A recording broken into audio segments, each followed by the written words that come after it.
नमस्कार दोस्तों, कैसे हो आप सभी। तो मैं आशा करता हूं कि आप सभी स्वस्थ होंगे, अपना ध्यान रख रहे होंगे। टीएनसी की एडवांस सीरीज में आप सभी का हार्दिक स्वागत और अभिनंदन करता हूं। मेरा नाम है अवधेश कुमार और एडवांस सीरीज में हम पढ़ रहे हैं कार्डियोवास्कुलर सिस्टम। दोस्तों, एडवांस सीरीज के अंदर हमने काफ़ी चीज़ें अभी तक पढ़ चुके हैं हम, जिसमें मैंने आपको पूरा जो ओबीजी है वो पढ़ा दिया है। पूरा एमएसएन खत्म हो गया है हमारा, सिर्फ कार्डियोवास्कुलर सिस्टम बचा है, जिसकी ज़्यादा से ज़्यादा 5-6 क्लासेज, 4-5 क्लासेज या 6 मान लो, मैक्सिमम शायद 6 क्लासेज होंगी, जिसमें आपको कंप्लीट मैं कार्डियोवास्कुलर जो सिस्टम है वो कंप्लीट करवा दूंगा। उसके बाद में बस सिर्फ एक जो सब्जेक्ट हमारा मेन बचेगा इसके अंदर, जो जो बुक के अकॉर्डिंग, तो दैट विल बी पीडियाट्रिक्स। तो पीड्स में उसके बाद में करवा दूंगा, फिर हम नेक्स्ट कुछ पढ़ेंगे। तो बिना कोई टाइम वेस्ट किए हुए आज की जो हमारी जो क्लास है दोस्तों, हम शुरू करते हैं। हमारा पहला जो क्वेश्चन हमारे सामने कि एक client has oedema in lower extremities during the day which disappear at night, with which medical problem does the nurse conclude this clinical finding is consistent. कि एक क्लाइंट है दोस्तों, उसको प्रॉब्लम क्या है, एडिमा है। किस में है, लोअर एक्सट्रीमिटीज में है। कब है, दिन के दौरान है। कब गायब हो जाती है, नाइट के अंदर वो एडिमा क्या हो जाती है, गायब हो जाती है।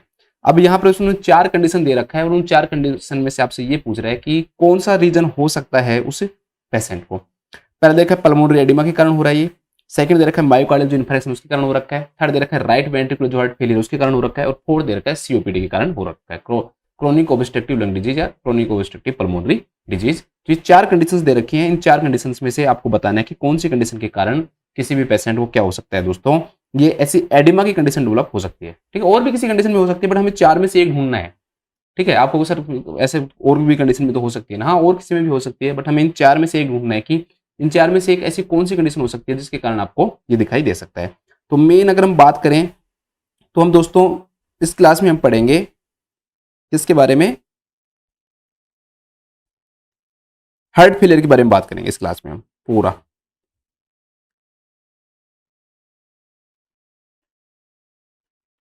तो हम हार्ट फेलियर के बारे में पढ़ते हैं बिना कोई टाइम वेस्ट किए हमारा। तो सबसे पहले तो हार्ट फेलियर होता क्या है,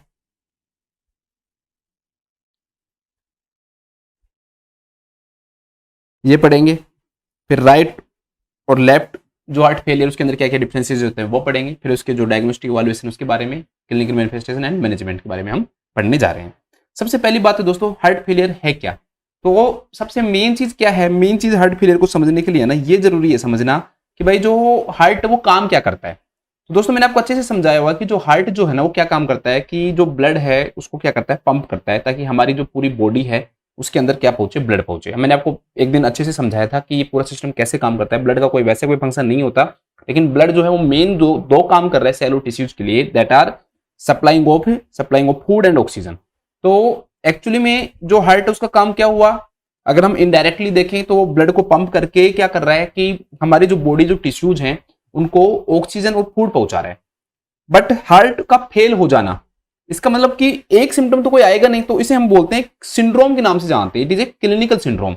हार्ट फेलियर एक सिंड्रोम की तरह काम करता है, मतलब बहुत सारी क्लिनिकल मैनिफेस्टेशंस में क्या होंगे, अराइज होंगे। तो इसमें क्या होगा कि मतलब हार्ट फेलियर एक ऐसी कंडीशन जिसके अंदर इनएडिक्वेट क्या होती है, पंपिंग होती है। मतलब जो ब्लड है जो जिसको हार्ट को पंप करना चाहिए उतना पंप नहीं कर पाता है, या उतना जो ब्लड है जो हार्ट के अंदर भरना चाहिए, क्योंकि हार्ट के अंदर ब्लड फिल होगा तभी तो वो आगे पंप करेगा, वो नहीं हो पाता है।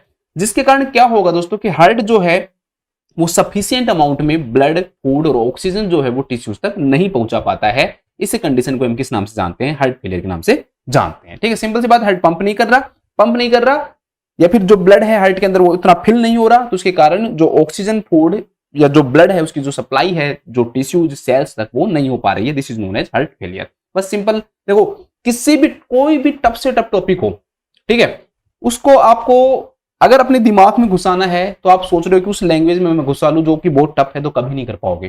पहले उस चीज को सिंपल बनाओ, सिंपल बनाकर अपने दिमाग में डालो, तभी वो चीज आपके दिमाग में रह पाएगी। ठीक है, तो वो कोई भी टॉपिक हो, कितना भी हार्ड टॉपिक हो, ह्यूमन जो ब्रेन है ना वो चाहिए, बड़े से बड़ा साइंटिस्ट जो है उसने बहुत बड़ी खोज की है ना, उसने भी उन चीजों को जो बनाया है, जो बड़ी बड़ी थ्योरीज बनाई है, वो ऐसे नहीं बनाई, उसने बिल्कुल मतलब कंसेप्ट वाइज बनाया कि एक एक चीज करके कंसेप्ट से वो चला है, तब उसने चीजें बनाई है।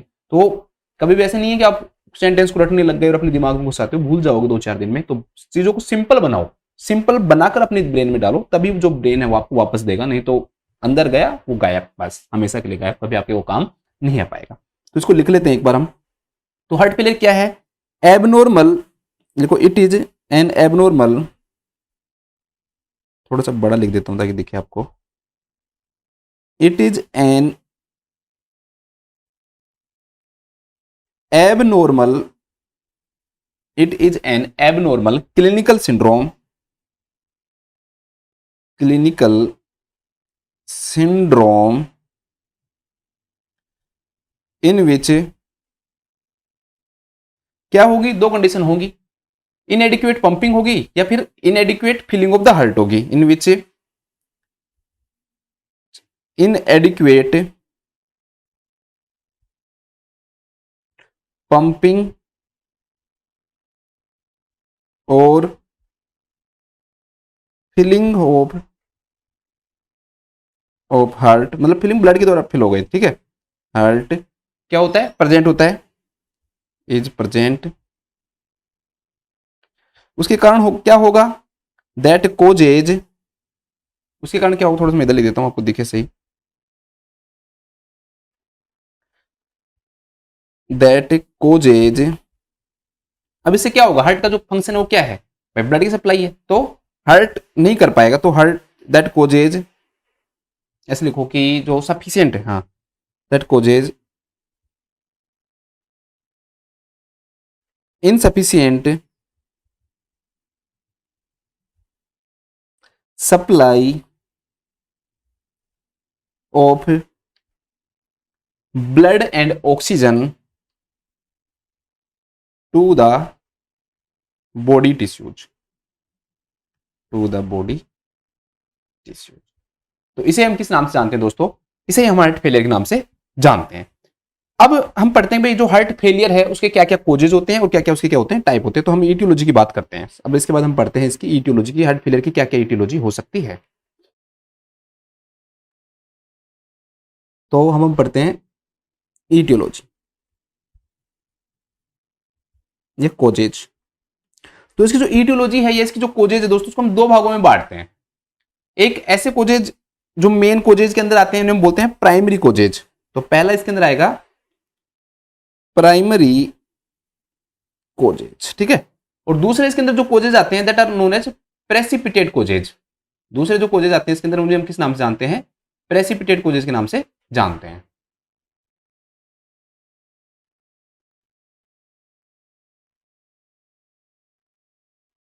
देखो, प्राइमरी कोजेज मेन कोजेज होते हैं, ठीक है, और प्रेसिपिटेटिंग मतलब इसके कारण भी हो सकता है, इससे भी रिलेटेड क्या हो सकता है। Primary causes mainly that are related to heart and lungs. Heart और लंग्स से ज्यादातर क्या होते हैं दोस्तों, ये रिलेटेड होते हैं। और लंग्स में भी इसलिए होते हैं क्योंकि हार्ट इन्वॉल्व है, उसके कारण इसके क्या आते हैं? सिम्टम्स आते हैं। तो पहला क्वेश्चन यहीं से बनता है, question number 1, most common cause of heart failure क्या होता है? तो इसका जो आंसर होगा दैट वुड बी, क्या तो ऑप्शन में आपको कोरोनरी आर्टरी डिजीज देगा, या अगर कोरोनरी आर्टरी डिजीज नहीं देगा तो क्या फिर वो क्या देगा? आपको एमआई देगा, ठीक है। तो this is the most common cause, main ये तो आपको आना ही चाहिए, बाकी तो बाद में है। इसके अलावा हाइपरटेंशन,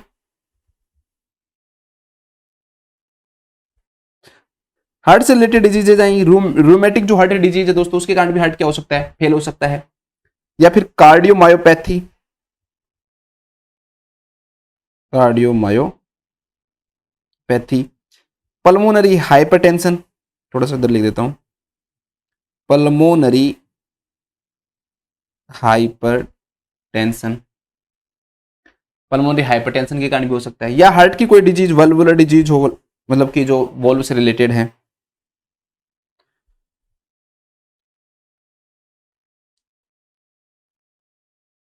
हार्ट की वॉल्व से रिलेटेड जो डिजीज है उसके कारण, या फिर मायोकार्डाइटिस, मायोकार्डाइटिस। देखो, याद हर चीज होती नहीं है, मुझे भी पता है, थोड़ा सा क्या हो जाता है, टफ हो जाता है, तो ज्यादा भी याद नहीं होना, तो बस इसको तो जरूर याद रख लेना भाई, कम से कम इसको तो याद रख लेना कि भाई मोस्ट कॉमन कोज क्या है।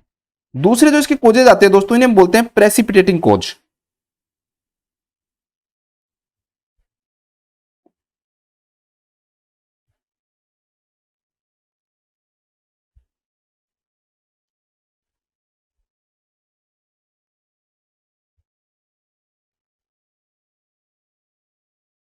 प्रेसिपिटेटिंग कोज के अंदर क्या आते हैं? जैसे कि एनीमिया। अब आपको सर एनीमिया के कारण भी ऐसे हो सकता है क्या? भाई एनीमिया के कारण इसलिए हो सकता है कि एनीमिया होगा तो हीमोग्लोबिन की कमी होगी, हीमोग्लोबिन की कमी होगी तो ब्लड है तो भी मतलब बॉडी की जो टिश्यूज को सप्लाई नहीं हो पाएगी, तो खुद खुद जो हार्ट है उसको सप्लाई नहीं होगी, और हार्ट को सप्लाई नहीं होगी तो हार्ट काम नहीं करेगा, हार्ट काम नहीं करेगा तो ब्लड को पंप नहीं करेगा, पंप नहीं करेगा तो आगे फिर वो पूरा सिस्टम क्या है चलेगा। मतलब एनीमिया दोनों प्रकार से काम करेगी। पहले काम तो डायरेक्टली करेगी कि ऑक्सीजन की सप्लाई नहीं होगी बॉडी टिश्यूज को, ठीक है, क्यों, क्योंकि हीमोग्लोबिन नहीं है तो ऑक्सीजन अटैचमेंट किससे हो। दूसरी बात, खुद हार्ट को सप्लाई नहीं होगी, अब जब हार्ट को ऑक्सीजन सप्लाई नहीं होगी तो हार्ट काम करना बंद कर देगा, तो उससे भी ये रिलेटेड हो सकता है, ठीक है। एनीमिया के कारण जब जो हार्ट फेलियर होता है इसे हम हाई आउटपुट हार्ट फेलियर के नाम से जानते हैं।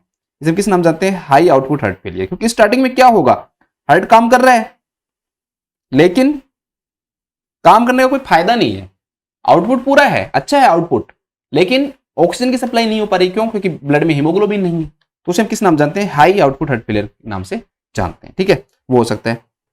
इसके अलावा बॉडी की जो डिमांड है वो बढ़ जाए, जैसे कि इन्फेक्शन, कि जो हार्ट है उसको सप्लाई कर कितना भी कर रहा है, बढ़ा रहा है, फिर भी क्या नहीं कर पा रहा है दोस्तों, उसको कर नहीं पा रहा है, ठीक है।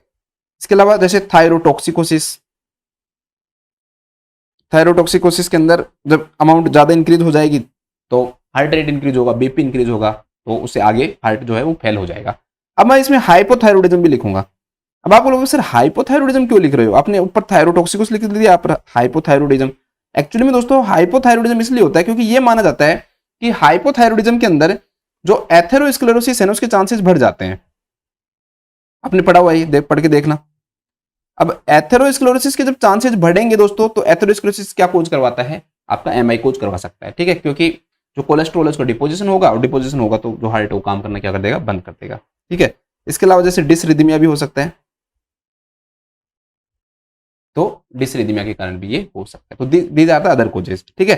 ज्यादा याद नहीं हो तो एक एनीमिया इसमें जरूर याद रखना, बाकी के याद होना हो लेकिन एनीमिया जरूर याद रख लेना, ठीक है। चलो और तो याद नहीं हो तो दो तो आपको याद रखने ही रखने हैं, एक तो आपको कोरोनरी आर्टरी डिजीज याद रखना है, that is the most common cause, और एक आपको याद रखना है दोस्तों इसके अंदर एनीमिया, क्योंकि एनीमिया जो है ना वो एकदम से आप लोगों को समझ में नहीं आएगा कि यार मतलब मैं क्या कह रहा था, तो आपको उससे क्या हो सकता है, कंफ्यूज हो सकते हो। तो दो तीन क्वेश्चंस बनते हैं, ठीक है। हार्ट फेलियर है दो प्रकार का होता है, लेफ्ट और राइट, राइट हार्ट फेलियर या left heart failure.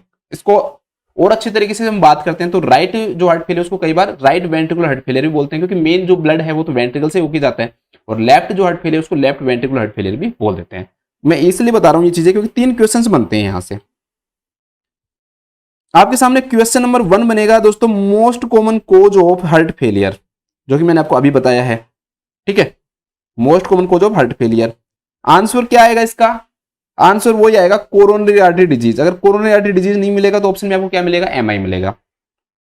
Question number 2 यहां से मिलेगा दोस्तों आपको, most common cause of left heart failure, या ऐसे भी लिख सकता है left ventricular heart failure. Answer इसका फिर से यही आएगा, कोरोनरी आर्टरी डिजीज या एमआई। लेकिन क्वेश्चन नंबर 3 बनेगा, वो बहुत अच्छा क्वेश्चन बनेगा, most common cause of right side heart failure या राइट वेंट्रिकुलर हार्ट फेलियर। इसका जो आंसर होगा ना वो बहुत आपको इंटरेस्टिंग लगेगा। इसका आंसर होगा दोस्तों लेफ्ट वेंट्रिकुलर हार्ट फेलियर।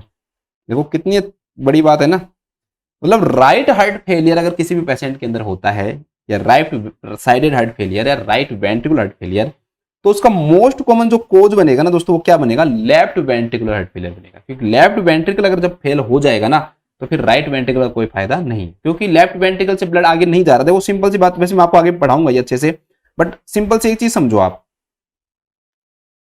कि ये वेंट्रिकल यहां से फेल हो गया, अब यहां से ब्लड आगे नहीं जा रहा, तो फिर जो ब्लड है वो यहां पर जो लेफ्ट एट्रियम उसमें आएगा, लेफ्ट एट्रियम से वापस किसके अंदर जाएगा, ये जो पल्मोनरी वेन इसको आगे नहीं कर पाएंगी, आगे सप्लाई नहीं कर पाएंगी, तो जो आर्टरीज है पल्मोनरी आर्टरीज वो भी आगे नहीं भेज पाएंगी, तो ये काम करके भी क्या करेगा जब ब्लड आगे ही नहीं जा रहा। तो इसलिए राइट वेंट्रिकुलर हार्ट फेलियर का मेन रीजन क्या होता है, सबसे main reason right ventricular heart failure, main reason left ventricular heart failure होता है। तो थोड़ा सा क्या रखना, ध्यान रखना। अब हम पढ़ते हैं इसके टाइप्स के बारे में थोड़ा सा और आगे पढ़ेंगे अच्छे से, ठीक है। तो दो प्रकार का होता है टाइप्स में, बस लिखाना है नाम, और तो क्या है इसमें, फिर मैं आपको जब इनको अच्छे से पढ़ाऊंगा आगे। तो left sided heart failure, left heart failure, left sided heart failure, full नाम है इसका लेफ्ट साइडेड हार्ट फेलियर।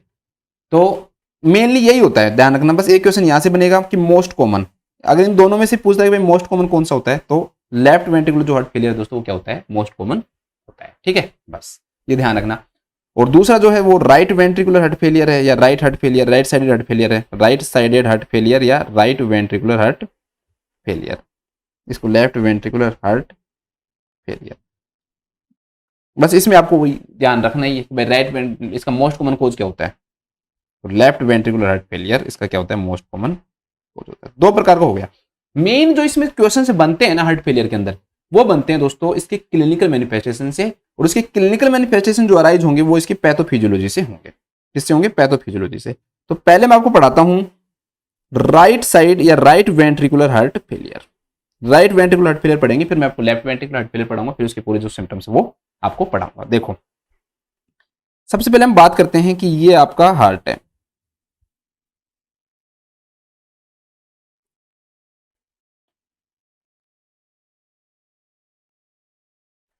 ये हार्ट। हार्ट के अंदर 4 चैम्बर है, ठीक है, थोड़े बड़े छोटे बन गए बट समझ जाना। तो ये राइट एट्रियम, ये आपका लेफ्ट एट्रियम, राइट वेंट्रिकल और ये आपका लेफ्ट वेंट्रिकल, 4 बन गए।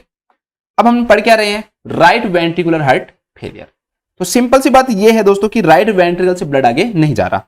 तो सिंपल सी बात यह है कि यहां से जो पल्मोनरी जो आर्टरी है उसके अंदर जाने वाले जो ब्लड की जो अमाउंट होगी वो क्या हो जाएगी दोस्तों, कम हो जाएगी। कम को मैं लिख देता हूं माइनस, कम को मैं माइनस लिख देता हूं कि राइट वेंट्रिकुलर हार्ट फेलियर हो गया तो राइट वेंट्रिकल के अंदर तो ब्लड है लेकिन ये आगे नहीं जा रहा, तो पल्मोनरी जो आर्टरीज उनके अंदर नहीं जा पाएगा। ठीक है, 2 बनानी है आप वो बना लेना, मैं बस सिर्फ समझाने के लिए आपको बना रहा हूं।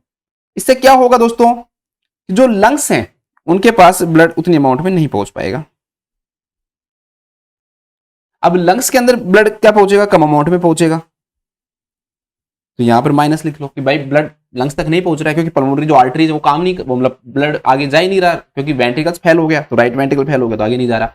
इससे क्या होगा दोस्तों कि लेफ्ट एट्रियम के अंदर जो ब्लड आता है वो भी क्या हो जाएगा, कम हो जाएगा। क्यों, क्योंकि जब लंग्स को नहीं जा रहा तो जो पल्मोनरी जो वेन है उनके अंदर नहीं जाएगा। ये पल्मोनरी वेन मान लो, these are the pulmonary vein. तो पल्मोनरी जो वेन है दोस्तों उनके अंदर नहीं जा रहा, तो इसको भी क्या कर लो, माइनस कर लो। अब पल्मोनरी वेन में नहीं जा रहा दोस्तों तो लेफ्ट एट्रियम में भी उतनी अमाउंट में नहीं पहुंच पाएगा और लेफ्ट वेंट्रिकल में भी उतनी अमाउंट में नहीं पहुंच पाएगा, और आगे जो हार्ट है वो काम सही से नहीं कर पाएगा, ब्लड को पंप नहीं कर पाएगा जो बॉडी को पहुंचाना है। और ऑक्सीजन की जो सप्लाई है दोस्तों, जो जो टिश्यूज तक जानी चाहिए ब्लड की जो सप्लाई वो क्या हो जाएगी, रुक जाएगी। ठीक है, ये हमने सिंपल सिंपल चीजें पढ़ी। शुरू में हार्ट क्या करेगा दोस्तों, कंपनसेट करेगा, और हमारा पहला क्लिनिकल मैनिफेस्टेशन हमारे सामने आएगा। यहाँ पे हार्ट करेगा कंपनसेट। देखो मैं क्लिनिकल मैनिफेस्टेशन इसके साथ पढ़ाऊंगा, फिर आपको सारे एक साथ लिखाऊंगा, तो थोड़ा सा फोकस करना, यहां से हमें सब कुछ मिल जाएगा। हार्ट कंपनसेट करने की कोशिश करेगा, उससे हार्ट रेट को वो क्या करेगा, बढ़ाएगा, और हार्ट रेट को बढ़ाने की वो कोशिश करता है कि ये मिल जाए। दूसरी बात, भाई लेफ्ट एट्रियम में प्रेशर कम होने को हम किस नाम से जानते हैं, याद करो मैंने आपको पहले पढ़ाया हुआ है, पल्मोनरी कैपिलरी वेज जो प्रेशर है दोस्तों, मैंने आपको ये पढ़ाया हुआ था।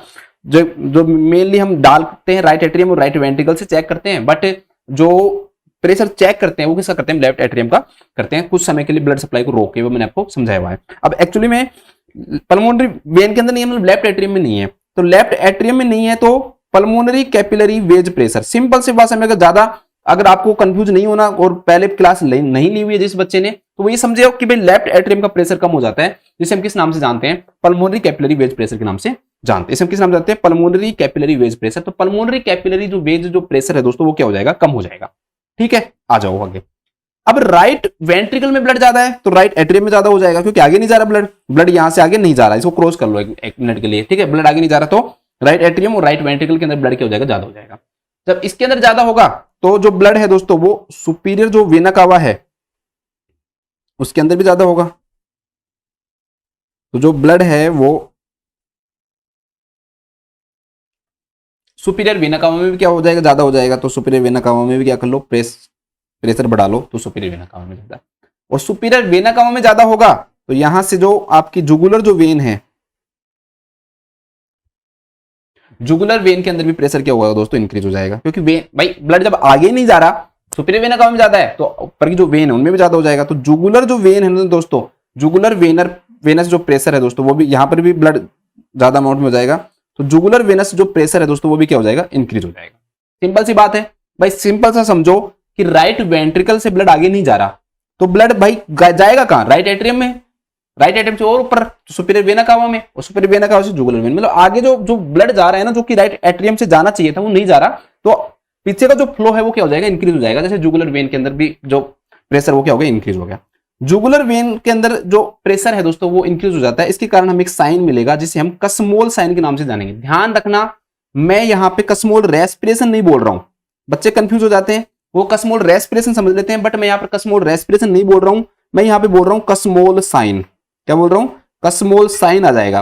कसमोल साइन कुछ नहीं होता, एक्चुअली में जुगुलर जो वेनस प्रेशर है दोस्तों वो इंक्रीज हो जाता है। जुगुलर वेनस प्रेशर क्या हो जाता है, इंक्रीज हो जाता है ड्यूरिंग इंस्पिरेशन। नॉर्मल पर्सन के अंदर जब हम इंस्पिरेशन करते हैं ना, तो एक्चुअली में जो वेन का जो ब्लड है वो राइट एट्रियम में आता है, यहां से ये ब्लड है ये यहां आता है, तो जुगुलर वेनस जो प्रेशर वो इंस्पिरेशन के दौरान क्या होता है, कम होता है। लेकिन यहां पर क्या होगा कि जो ब्लड वो आगे जाने के लिए स्पेस नहीं है, क्योंकि राइट एट्रियम खुद भरा हुआ है फुल, तो उसके कारण क्या होगा, तो जुगुलर जो वेनस प्रेशर है दोस्तों वो इंस्पिरेशन के दौरान क्या हो जाता है, इंक्रीज हो जाता है। वैसे आगे लिखा दूंगा, तो अभी लिखने की कोशिश मत करना, मैं एक एक चीज पढ़ाऊंगा आपको, आगे लिखा दूंगा। तो उस साइन को हम किस नाम से जानते हैं दोस्तों, इसे हम कसमोल साइन के नाम से जानते हैं। इसे हम किस नाम जानते हैं दोस्तों, कसमोल साइन के नाम से जानते हैं। और इसके बारे में मैं और भी आगे डिस्कस करूंगा, इसको और एक मतलब क्या होता है इसमें, सब उस बारे में हम क्या करेंगे दोस्तों, बात करेंगे। तो यहां तक आपका हो गया साइन।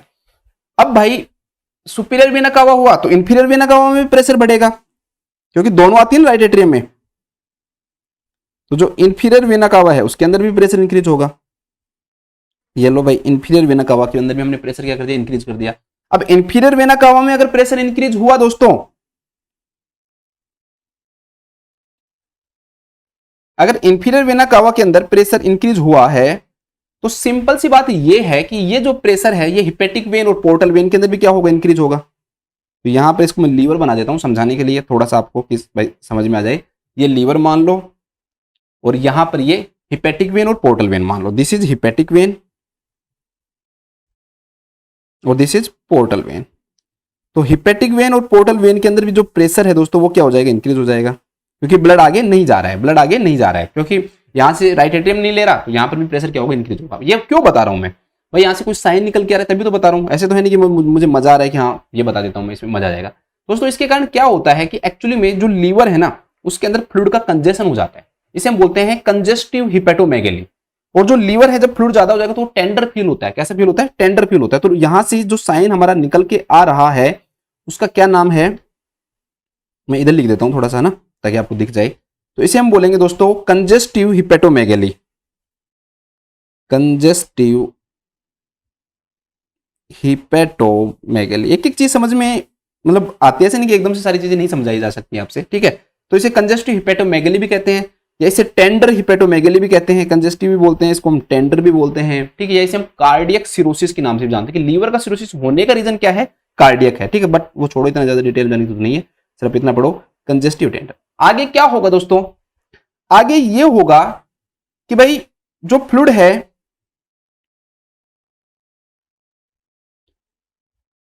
एक मिनट रुकना,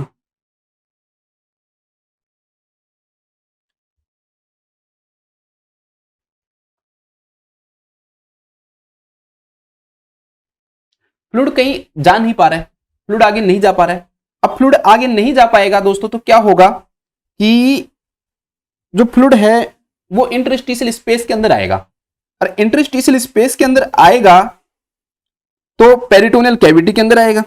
जब पेरिटोनियल कैविटी के अंदर ये फ्लूइड आता है ना दोस्तों, तो इसे हम किस नाम से जानते हैं, एसाइटिस के नाम से जानते हैं। तो जो एसाइटिस है वो क्या हो जाएगा दोस्तों, डेवलप हो जाएगा। क्यों, क्योंकि भाई बॉडी के अंदर ब्लड ज्यादा हो गया, प्रेशर ज्यादा हो गया, हाइड्रोस्टैटिक जो प्रेशर है वो इंक्रीज हो जाता है, तो सर्कुलेटरी जो प्रेशर है वो इंक्रीज हो जाता है। तो इसके कारण क्या होता है दोस्तों कि जो एसाइटिस हो जाता है, और एसाइटिस जब होगा तो जो पेट है वो बड़ा हो जाएगा, तो इसे हम बोलेंगे एब्डोमिनल जो गिर्थ है वो इंक्रीज हो जाएगी, एब्डोमिनल गिर्थ जो है दोस्तों वो भी क्या हो जाएगी, इंक्रीज हो जाएगी, ठीक है। निकल के आ रहे हैं साइन हमारे धीरे धीरे, ठीक है। अब ये जो लोअर लेग में भी होगा आगे, यहां पर भी प्रेशर ज्यादा है, ठीक है, यहां भी प्रेशर ज्यादा है, प्रेशर ज्यादा है तो ये जो एक्स्ट्रा जो फ्लूइड है दोस्तों, ये एक्स्ट्रा फ्लूइड कोशिश करेगा बाहर निकलने की, और एक्स्ट्रा फ्लूइड बाहर निकलने की कोशिश करेगा, तो उसके कारण क्या होगा दोस्तों, आपका जो एसाइटिस डेवलप होगा। इसके बाद लोअर लेग में भी होगा, यहां से भी ब्लड नहीं जा रहा, तो यहां भी प्रेशर क्या होगा दोस्तों, ज्यादा होगा, तो ये लोअर लेग में भी प्रेशर ज्यादा होगा। अब यहां पर ज्यादा प्रेशर होगा दोस्तों, इसके कारण क्या आएगी, एडिमा आएगी। कई जगह की एडिमा आती है, मेनली थोड़ा सा मैं ब्लैक से लिख देता हूं, थोड़ा सा आपको समझ में दिखे। तो इसके कारण क्या आएगा दोस्तों, एडिमा आएगी। कई जगह की एडिमा वैसे डेवलप होती है, जैसे स्क्रोटल हो सकती है, सैक्रल और पैडल एडिमा, पैरों के अंदर डेवलप हो रही, तो ये दैट इज पैडल एडिमा, क्योंकि फ्लूइड बाहर नहीं निकल पा रहा ना बॉडी से, नहीं तो किडनी तक जा पा रहा है, क्योंकि ब्लड पंप ही नहीं हो रहा, तो किडनी तक नहीं जाएगा, बाहर नहीं निकल पाएगा, आगे ब्लड नहीं जा रहा, क्योंकि आगे प्रेशर पहले से क्या है दोस्तों, ज्यादा है, तो यहां पर भी क्या होगा, पैडल एडिमा होगा। एडिमा होने का कारण क्या होता है भाई, जो ब्लड है वो आगे नहीं जा पा रहा, तो ब्लड क्या करेगा, प्रेशर कोज करेगा, और वो प्रेशर कोज करेगा मतलब हाइड्रोस्टेटिक जो प्रेशर है ना दोस्तों, वो क्या होगा, इंक्रीज होगा। तो इसका मेन रीजन क्या है, increase in hydrostatic pressure, increase in hydrostatic pressure, कि जो हाइड्रोस्टेटिक जो प्रेशर है दोस्तों, वो क्या हो गया, इंक्रीज हो गया है, तो इंक्रीज इन हाइड्रोस्टेटिक प्रेशर, उसके कारण क्या होगा, एडिमा होगा। अब रात को ये एडिमा थोड़ा सा क्या हो जाता है, डिसअपियर हो जाता है। उसका रीजन क्या है, आप सोचो, खुद सोचो कि क्या डिसअपियर हो सकता है, क्यों हो जाता है। एक्चुअली में दोस्तों, जब आदमी जो लेटता है ना, तो लेटने के कारण क्या होता है, उसका जो वेनस जो रिटर्न है वो क्या हो जाता है, इंक्रीज हो जाता है। उस वेनस रिटर्न के इंक्रीज होने के कारण ये एडिमा नाइट के अंदर क्या हो जाता है दोस्तों, डिसअपियर हो सकता है। ऐसे तो जरूरी तो नहीं होता कि होगा ही, बट हो सकता है, miss may disappear at night, क्योंकि जो पैर है, जो ग्रेविटी के कारण जो वेनस जो रिटर्न है ना दोस्तों, देखो आदमी खड़ा है ना, तो पैरों से फ्लूइड को ऊपर जाने में भाई प्रेशर है नहीं, प्रेशर पहले से बहुत ज्यादा है, तो बिल्कुल भी नहीं जा पाएगा। लेकिन जब लेटेगा या अपने लेग को ऊपर करेगा, एलिवेट करेगा, तो उसके कारण क्या होगा दोस्तों, कि जो फ्लूइड है वो थोड़ा सा आगे तरफ जाता है, तो वेनस रिटर्न जो है वो क्या हो जाता है, इंक्रीज हो जाता है नाइट में, तो इंक्रीज हो जाता है वेनस रिटर्न। इसके अलावा देखो सब कुछ हो रहा है, वेट भी ज्यादा हो रहा है, क्योंकि फ्लूइड ज्यादा है, फ्लूइड बॉडी से बाहर नहीं निकल पा रहा, तो एक साइन और निकल के आएगा, दैट इज वेट गेन। इसके कारण क्या होगा दोस्तों, वेट गेन भी दिखाई देगा। ठीक है, ज्यादातर वैसे एडिमा जो है वो एडवांस स्टेज के अंदर डेवलप होती है, जब पर्सन के अंदर क्या हो जाती है, एडवांस स्टेज में आता है, तब जाकर एडिमा क्या होती है, डेवलप होती है। अब देखो मैंने कई सारे आपको साइन करवा दिए, एक बार इन साइन को मैं थोड़ा सा आपको हाईलाइट करवा देता हूं, ताकि आपको ये चीजें क्या हो जाए, याद हो जाए। पहली चीज क्या है, हार्ट कंपनसेट करेगा, टैकीकार्डिया प्रेजेंट होगा। पल्मोनरी कैपिलरी जो वेज प्रेशर है, मतलब कि लेफ्ट जो एट्रियम है दोस्तों, उसके अंदर जो प्रेशर है वो क्या हो जाता है, कम हो जाता है, तो that is pulmonary capillary wedge pressure. इसके बाद में वापस इधर से आएंगे, ऐसे नहीं आएंगे, यहां से आएंगे राइट एट्रियम में, तो सुपीरियर वेना कावा में प्रेशर बढ़ेगा, जुगुलर वेन के अंदर प्रेशर क्या हो जाता है, इंक्रीज हो जाता है। हो सकता है वो डायरेक्टली लिख दे कि भाई क्या होगा, जुगुलर वेन प्रेशर, या फिर ऐसे ना लिखकर वो क्या लिखेगा दोस्तों, आपको कसमोल साइन भी लिख सकता है। क्या लिख सकता है वो, कसमोल जो साइन है वो भी लिख सकता है। इसके बाद में क्या होगा दोस्तों, कि जो हिपेटिक और पोर्टल वेन है उनमें प्रेशर बढ़ेगा, तो उनके कारण क्या होगा, कंजेस्टिक या टेंडर जो हिपेटोमेगली है वो क्या होगा, डेवलप होगा। ठीक है, और आ जाओ आगे। इसके बाद क्या होगा दोस्तों, जो एसाइटिस है, सर्कुलेटरी जो प्रेशर है उसका इंक्रीज होने के कारण जो फ्लूइड है, एक्स्ट्रा फ्लूइड बाहर आने की कोशिश करेगा इंटरस्टिशियल स्पेस में, जिससे क्या होगा, एसाइटिस होगा। और जो एब्डोमिनल जो गिर्थ है दोस्तों, वो भी क्या होगी, बढ़ेगी, एब्डोमिनल गिर्थ बढ़ेगी। इसमें मैंने ऐसे इंक्रीज नहीं लिखा, सिर्फ एब्डो गिर्थ लिख दिया, बढ़ेगी। ठीक है, नेक्स्ट क्या होगा दोस्तों, वेट गेन होगा और एडिमा होगा। और जो एडिमा है हो सकता है कि वो नाइट में क्या हो जाए दोस्तों, आपकी डिसअपियर हो जाए। तो ये कुछ क्या है दोस्तों, सिम्टम्स आए राइट वेंट्रिकुलर हार्ट फेलियर के। तो एक बार मैं आपको सारे जो क्लिनिकल मैनिफेस्टेशन एक एक करके लिखा देता हूं मैं, ठीक है, जिसको लिख लेते हैं हम, तो लिख लो, clinical manifestation of right ventricular heart failure. भाई राइट वेंट्रिकुलर हार्ट फेलियर में क्या क्या क्लिनिकल मैनिफेस्टेशन क्या होंगे दोस्तों, डेवलप होंगे। तो एक एक करके सारे लिख लो। तो सबसे पहला, हार्ट रेट क्या होगी, इंक्रीज होगी, मैंने लिखा दिया आपको। ठीक है, हार्ट रेट क्या हो रही है, इंक्रीज हो रही है। इसके बाद में जुगुलर वेनस प्रेशर क्या होगा दोस्तों, इंक्रीज होगा। या ऐसे भी लिख सकता है वो, जुगुलर वेनस प्रेशर इंक्रीज होना, या वो ये लिख सकता है कि जुगुलर वेनस डिस्टेंशन भी लिख सकता है, क्योंकि वेन तो जब ब्लड भरी हुई वेन रहेंगी ना, वो क्या हो जाती है, डिस्टेंडेड हो जाती है। तो जुगुलर वेनस डिस्टेंशन, वो ये भी लिख सकता है कि जुगुलर वेनस क्या हो सकता है दोस्तों, आपका डिस्टेंशन भी हो सकता है। या फिर ऐसे नहीं लिखेगा तो क्या लिखेगा वो लिखेगा कसमोल साइन, कसमोल साइन। तो कसमोल साइन, वैसे पार्टिकुलर कसमोल, देखो जुगुलर वेनस प्रेशर बढ़ रहा है वो हमेशा बढ़ा है, वो अलग है।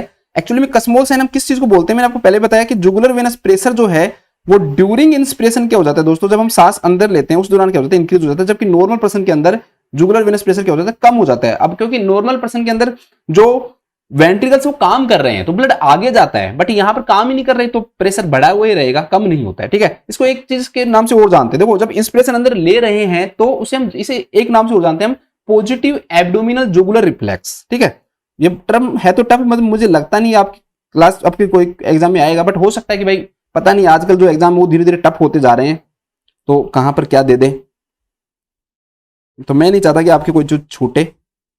तो चारों बातें हैं एक ही, एक्चुअली में है एक ही चीज कि जुगुलर वेनस प्रेशर इंक्रीज हो रहा है, डिस्टेंशन हो रहा है, या फिर जुगुलर वेनस प्रेशर इंक्रीज हो रहा है इंस्पिरेशन के दौरान, या पॉजिटिव एब्डोमिनल जुगुलर रिफ्लेक्स, मतलब यही है कि भाई इंस्पिरेशन ले रहा है वो, तब जुगुलर जो वेनस प्रेशर है वो क्या हो रहा है, पॉजिटिव हो रहा है, तो इसे पॉजिटिव एब्डोमिनल जुगुलर रिफ्लेक्स के नाम से हम जानते हैं। तो है ये सारी बात एक ही, तो ऐसे नहीं कि भाई कोई अलग अलग चीज है, बट थोड़ा सा कहने का जो इनका तरीका है दोस्तों वो क्या हो गया, अलग हो गया।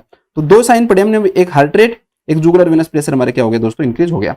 एक पल्मोनरी कैपिलरी वेज जो प्रेशर है दोस्तों वो क्या हो जाएगा आपका, डिक्रीज हो जाएगा। पल्मोनरी कैपिलरी जो वेज प्रेशर है दोस्तों वो क्या हो जाएगा, डिक्रीज हो जाएगा।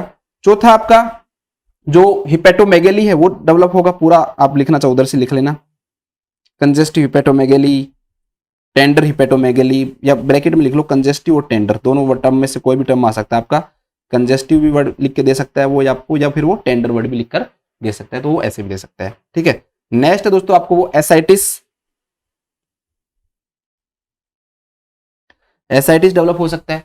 ठीक है, कारण क्या है एसाइटिस डेवलप होने का, थोड़ा सा लिख लेना, क्योंकि जो प्रेशर है वो सर्कुलेटरी सिस्टम के अंदर ही इंक्रीज हो गया, भाई ब्लड आगे जा ही नहीं रहा, तो पूरा सर्कुलेटरी सिस्टम के अंदर प्रेशर क्या है, इंक्रीज बना हुआ है, तो इंक्रीज प्रेशर इन सर्कुलेटरी सिस्टम, इंक्रीज प्रेशर इन सर्कुलेटरी सिस्टम। ठीक है, इसको थोड़ा सा हाईलाइट कर लेना, रीजन क्या है वो आगे बात करेंगे। ठीक है, इसके बाद में क्या होगा दोस्तों, एडिमा, वेट गेन लिख लो, चलो पहले ये लिख लो, वेट गेन और एब्डोमिनल गर्थ इंक्रीज होना, वेट गेन और एब्डोमिनल जो गिर्थ वो भी क्या हो जाती है, इंक्रीज हो जाती है, तो इंक्रीज्ड एब्डोमिनल गिर्थ, एब्डोमिनल जो गिर्थ वो भी क्या हो जाती है दोस्तों, इंक्रीज हो जाती है। नेक्स्ट, नेक्स्ट क्या होगा दोस्तों, एडिमा नहीं लिखा है ना अभी, ठीक है, नेक्स्ट होगा दोस्तों एडिमा, नेक्स्ट क्या होगा आपका, एडिमा होगा, भाई एडिमा डेवलप हो जाता है। एडिमा जो है वो मेनली पैडल होती है या फिर स्क्रोटल जो एरिया उसमें भी हो सकती है। ठीक है, तो ये थोड़ा ध्यान रखना, स्क्रोटल या सैक्रल एरिया जो है वहां पर, तो सैक्रल, पैडल, स्क्रोटल और सैक्रल एडिमा होती है। धीरे धीरे धीरे धीरे जो एडिमा वो पूरे शरीर के अंदर भी हो जाएगी, लास्ट में जो एडवांस स्टेज के अंदर जो पर्सन है दोस्तों उसको एनएसआर का हो जाता है, जनरलाइज्ड एडिमा, पूरी बॉडी के जो oedema that is called NSR का, आप सबको पता ही है। ठीक है, तो बताने मुझे नहीं लगता कि अभी जो तैयारी कर रहे हैं इतना भी नहीं पता, तो एनएसआर का मतलब जनरलाइज्ड एडिमा, धीरे धीरे आगे जाके वो जनरलाइज्ड एडिमा है दोस्तों उसमें भी डेवलप हो जाती है। एडिमा में लिखना चाहो तो लिख लेना कि भाई मैंने वैसे लिखा दिया वहां पे ऊपर आपको कि जो नाइट के अंदर ये एडिमा क्या हो सकती है दोस्तों, आपकी डिसअपियर हो सकती। ठीक है, तो ये आपका हो गया राइट वेंट्रिकुलर हार्ट फेलियर। मैं नेक्स्ट क्वेश्चन देखता हूँ, अगर लेफ्ट वेंट्रिकुलर हार्ट फेलियर से रिलेटेड है तो आगे उसमें पढ़ाऊंगा आपको मैं। राइट वेंट्रिकुलर हार्ट फेलियर के सारे क्वेश्चन दे रखे हैं इसमें, ये भी राइट वेंट्रिकुलर हार्ट फेलियर का ही है, ये भी राइट वेंट्रिकुलर हार्ट फेलियर का ही है, पता नहीं क्या दिमाग लगाया, सारे राइट वेंट्रिकुलर हार्ट फेलियर के दे दिए। चलो नेक्स्ट पढ़ते हैं। ठीक है, ये हो गया आपका right ventricular heart failure. Next दोस्तों लेफ्ट वेंट्रिकुलर हार्ट फेलियर। अब हम पढ़ेंगे left ventricular heart failure, right ventricular heart failure हमारा खत्म हो गया, वही हमारे को लंग्स वो हमारा हार्ट जो है वो बनाना है।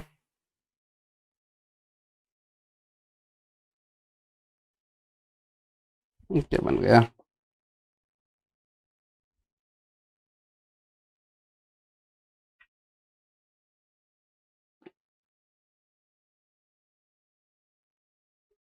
ठीक है, ये हार्ट बन गया, वही right atrium, left atrium, right ventricle और लेफ्ट वेंट्रिकल।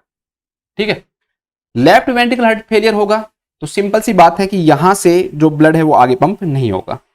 जब यहां से जो ब्लड है दोस्तों वो आगे पंप नहीं होगा, जब यहां से ब्लड आगे पंप नहीं होगा तो लेफ्ट वेंट्रिकल के अंदर जो प्रेशर है दोस्तों वो क्या होगा, इंक्रीज हो जाएगा, क्योंकि यहां पर ब्लड फिल हो जाएगा ना, इससे लेफ्ट एट्रियम के अंदर जो प्रेशर है दोस्तों वो भी क्या हो जाएगा, इंक्रीज हो जाएगा। अरोटा के अंदर ब्लड आएगा ही नहीं, तो अरोटा के अंदर प्रेशर क्या हो जाएगा दोस्तों, कम हो जाएगा। या हम कहें कि जो सिस्टोलिक जो बीपी है हमारा, सिस्टोलिक बीपी क्या हो जाएगा दोस्तों, हमारा कम हो जाएगा। उसको कंपनसेट करने के लिए जो हार्ट रेट है दोस्तों वो क्या हो जाएगी, आपकी इंक्रीज होगी। ठीक है, हार्ट रेट क्या होगी, इंक्रीज होगी। तो एक साइन निकल के यहां पे भी आ गया हमारा हार्ट रेट इंक्रीज, एक साइन क्या आ गया, सिस्टोलिक जो बीपी है दोस्तों वो क्या हो गया हमारा, डिक्रीज हो गया। एक एक करके आएंगे हम, ठीक है, आ जाओ। जो लेफ्ट वेंट्रिकल है दोस्तों, इसके फिल होने के कारण वेंट्रिकुलर गैलोप जो साउंड है वो हमें क्या होती है दोस्तों, फील होती है। ये S3 साउंड क्या है, प्रेजेंट हो जाती है यहाँ पे। तो एक साइन हो सकता है लिख ले, तो S3 क्या होती है दोस्तों, साउंड प्रेजेंट होती है। कई बार इसे S3 न लिखकर वो क्या लिखेगा, वेंट्रिकुलर गैलोप रिदम लिखता है। वो इसे क्या लिखता है, वेंट्रिकुलर गैलोप रिदम। तो ये एक साइन इसमें और आता है एक्स्ट्रा, क्योंकि वेंट्रिकुलर के फिल होने के कारण जो है S3 साउंड वो प्रेजेंट होती है। और वेंट्रिकुलर जो गैलोप जो रिदम है दोस्तों, या वो S3 साउंड लिख दो, या वेंट्रिकुलर गैलोप रिदम क्या हो जाती है दोस्तों, प्रेजेंट हो जाती है। ठीक है, तो ये क्या होगी दोस्तों, प्रेजेंट होगी। नेक्स्ट क्या होगा, जब बॉडी है दोस्तों उसको ब्लड की सप्लाई नहीं हो पाएगी। ठीक है, जब बॉडी को, ये बॉडी लिख लो यहाँ पे, बॉडी को जब ब्लड की सप्लाई नहीं हो पाएगी दोस्तों, तो जो बॉडी है दोस्तों उसके अंदर क्या होगा भाई, ऑक्सीजन की कमी होगी। ऑक्सीजन की कमी होगी तो जो बॉडी है दोस्तों उसके अंदर पर्सन को कैसे लगेगा, एक तो फटीग लगेगा, और जब ऑक्सीजन की सप्लाई नहीं होगी तो शॉर्टनेस ऑफ ब्रीथ भी आएगा। ठीक है, तो फटीग और शॉर्टनेस ऑफ जो ब्रीथ है दोस्तों वो भी क्या होगा, देखने को मिलेगा। अब यहां से जो ब्लड है दोस्तों वो किसको नहीं जाएगा, किडनी को नहीं जाएगा। अब किडनी को भी ब्लड नहीं जा रहा, रीनल जो परफ्यूजन है वो क्या हो जाएगा, कम हो जाएगा। और किडनी को ब्लड नहीं जा रहा तो उसके कारण क्या होगा दोस्तों, ओलिगो यूरिया डेवलप होगा, ओलिगो यूरिया। तो नेक्स्ट साइन हमें क्या मिलेगा, ओलिगो यूरिया मिलेगा। ठीक है, सिंपल सी बात। अब आ जाओ, उल्टा होने के कारण क्या क्या चीजें होंगी। यहां पर लेफ्ट एट्रियम के अंदर प्रेशर बढ़ा, लेफ्ट एट्रियम के अंदर प्रेशर बढ़ने के कारण दोस्तों क्या होगा कि जो पल्मोनरी जो वेन है,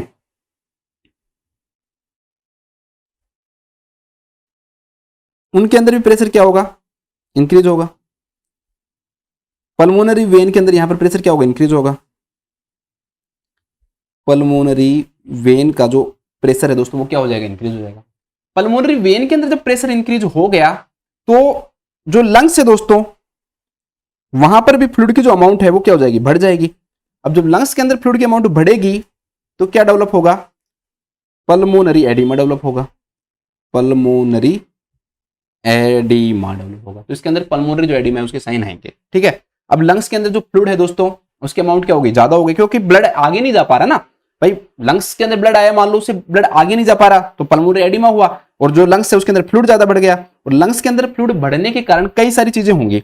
एक तो क्या आएगा, फाइन क्रैकल्स जो साउंड है दोस्तों अस्कल्टेशन पे आपको सुनाई देगी। फाइन जो क्रैकल्स है, क्रैपिटेशन भी बोलते हैं इसको, वो क्या होती है, प्रेजेंट होती है। तो ये भी पूछ सकते हैं कौन सी हार्ट फेलियर के अंदर फाइन क्रैकल्स या क्रैपिटेशन, दोनों में से कुछ भी लिख सकता है। वो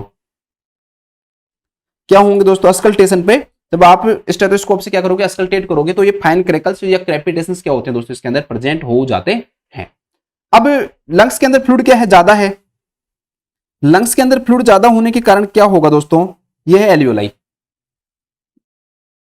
कैपिलरी के अंदर प्रेशर ज्यादा है क्योंकि आगे नहीं जा रहा ब्लड, तो कैपिलरी के अंदर प्रेशर क्या है दोस्तों, ज्यादा है। अब ये कैपिलरी का प्रेशर ज्यादा होने के कारण कुछ अमाउंट के अंदर जो ब्लड है ना दोस्तों एल्वियोलाई के अंदर फिल हो सकता है।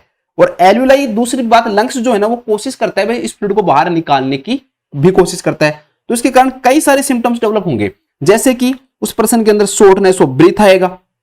ठीक है, जब वो कफ करेगा तो उसके साथ में क्या होता है, स्पुटम ऐसे लगेगा जैसे ब्लड आया है ना, तो उसे बोलते हैं कफ विद पिंक प्रोथी स्पुटम,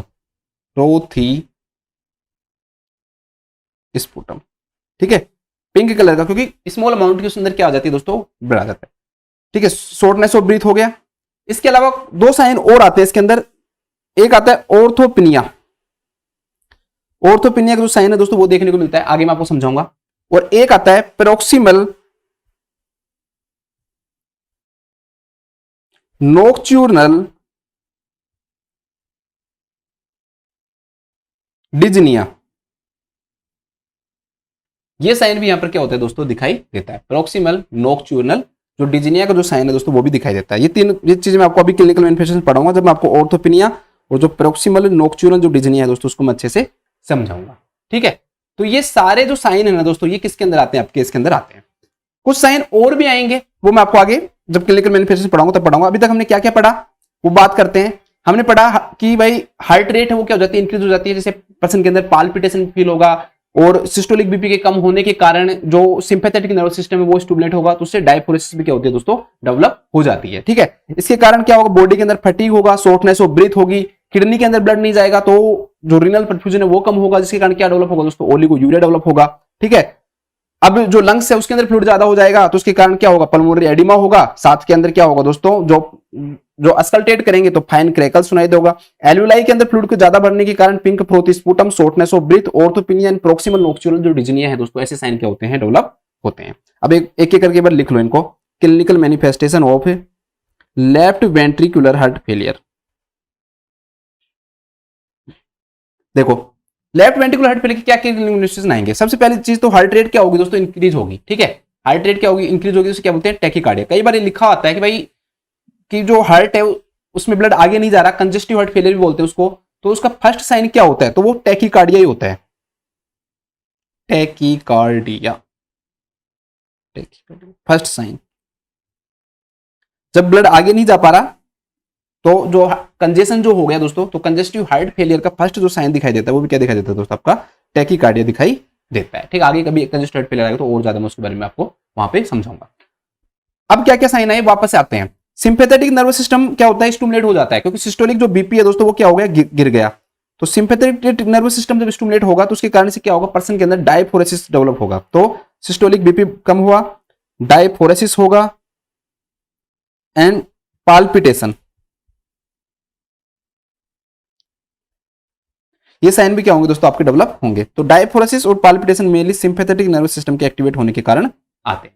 ठीक है, समझ में आ गया होगा, कोई दिक्कत नहीं है। नेक्स्ट दोस्तों, जो पर्सन है उसको डिजनिया डेवलप होगा। कहते हैं कि ये जो डिजनिया है ना, ये ऑन एक्सर्शन या रेस्ट पे भी डेवलप हो सकता है। शुरू में एक्सर्शन पे रहेगा, कुछ काम करेगा तब, और धीरे धीरे धीरे धीरे धीरे जब पर्सन रेस्ट करता रहेगा ना तभी भी उसको क्या हो जाता है दोस्तों, डिजनिया क्या होता है, डेवलप होता है। नेक्स्ट उसको दोस्तों कफ होगा।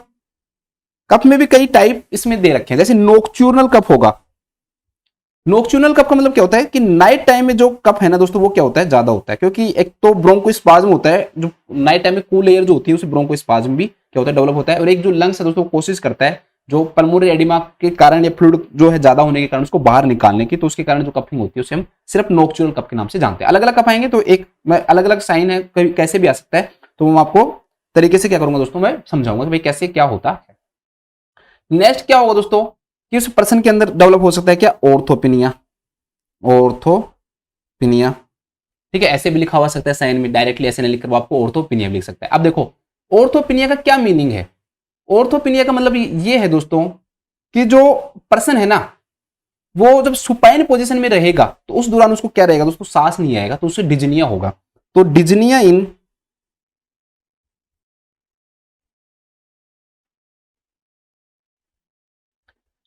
इन सुपाइन पोजीशन, या रेस्ट भी लिख सकता है वो।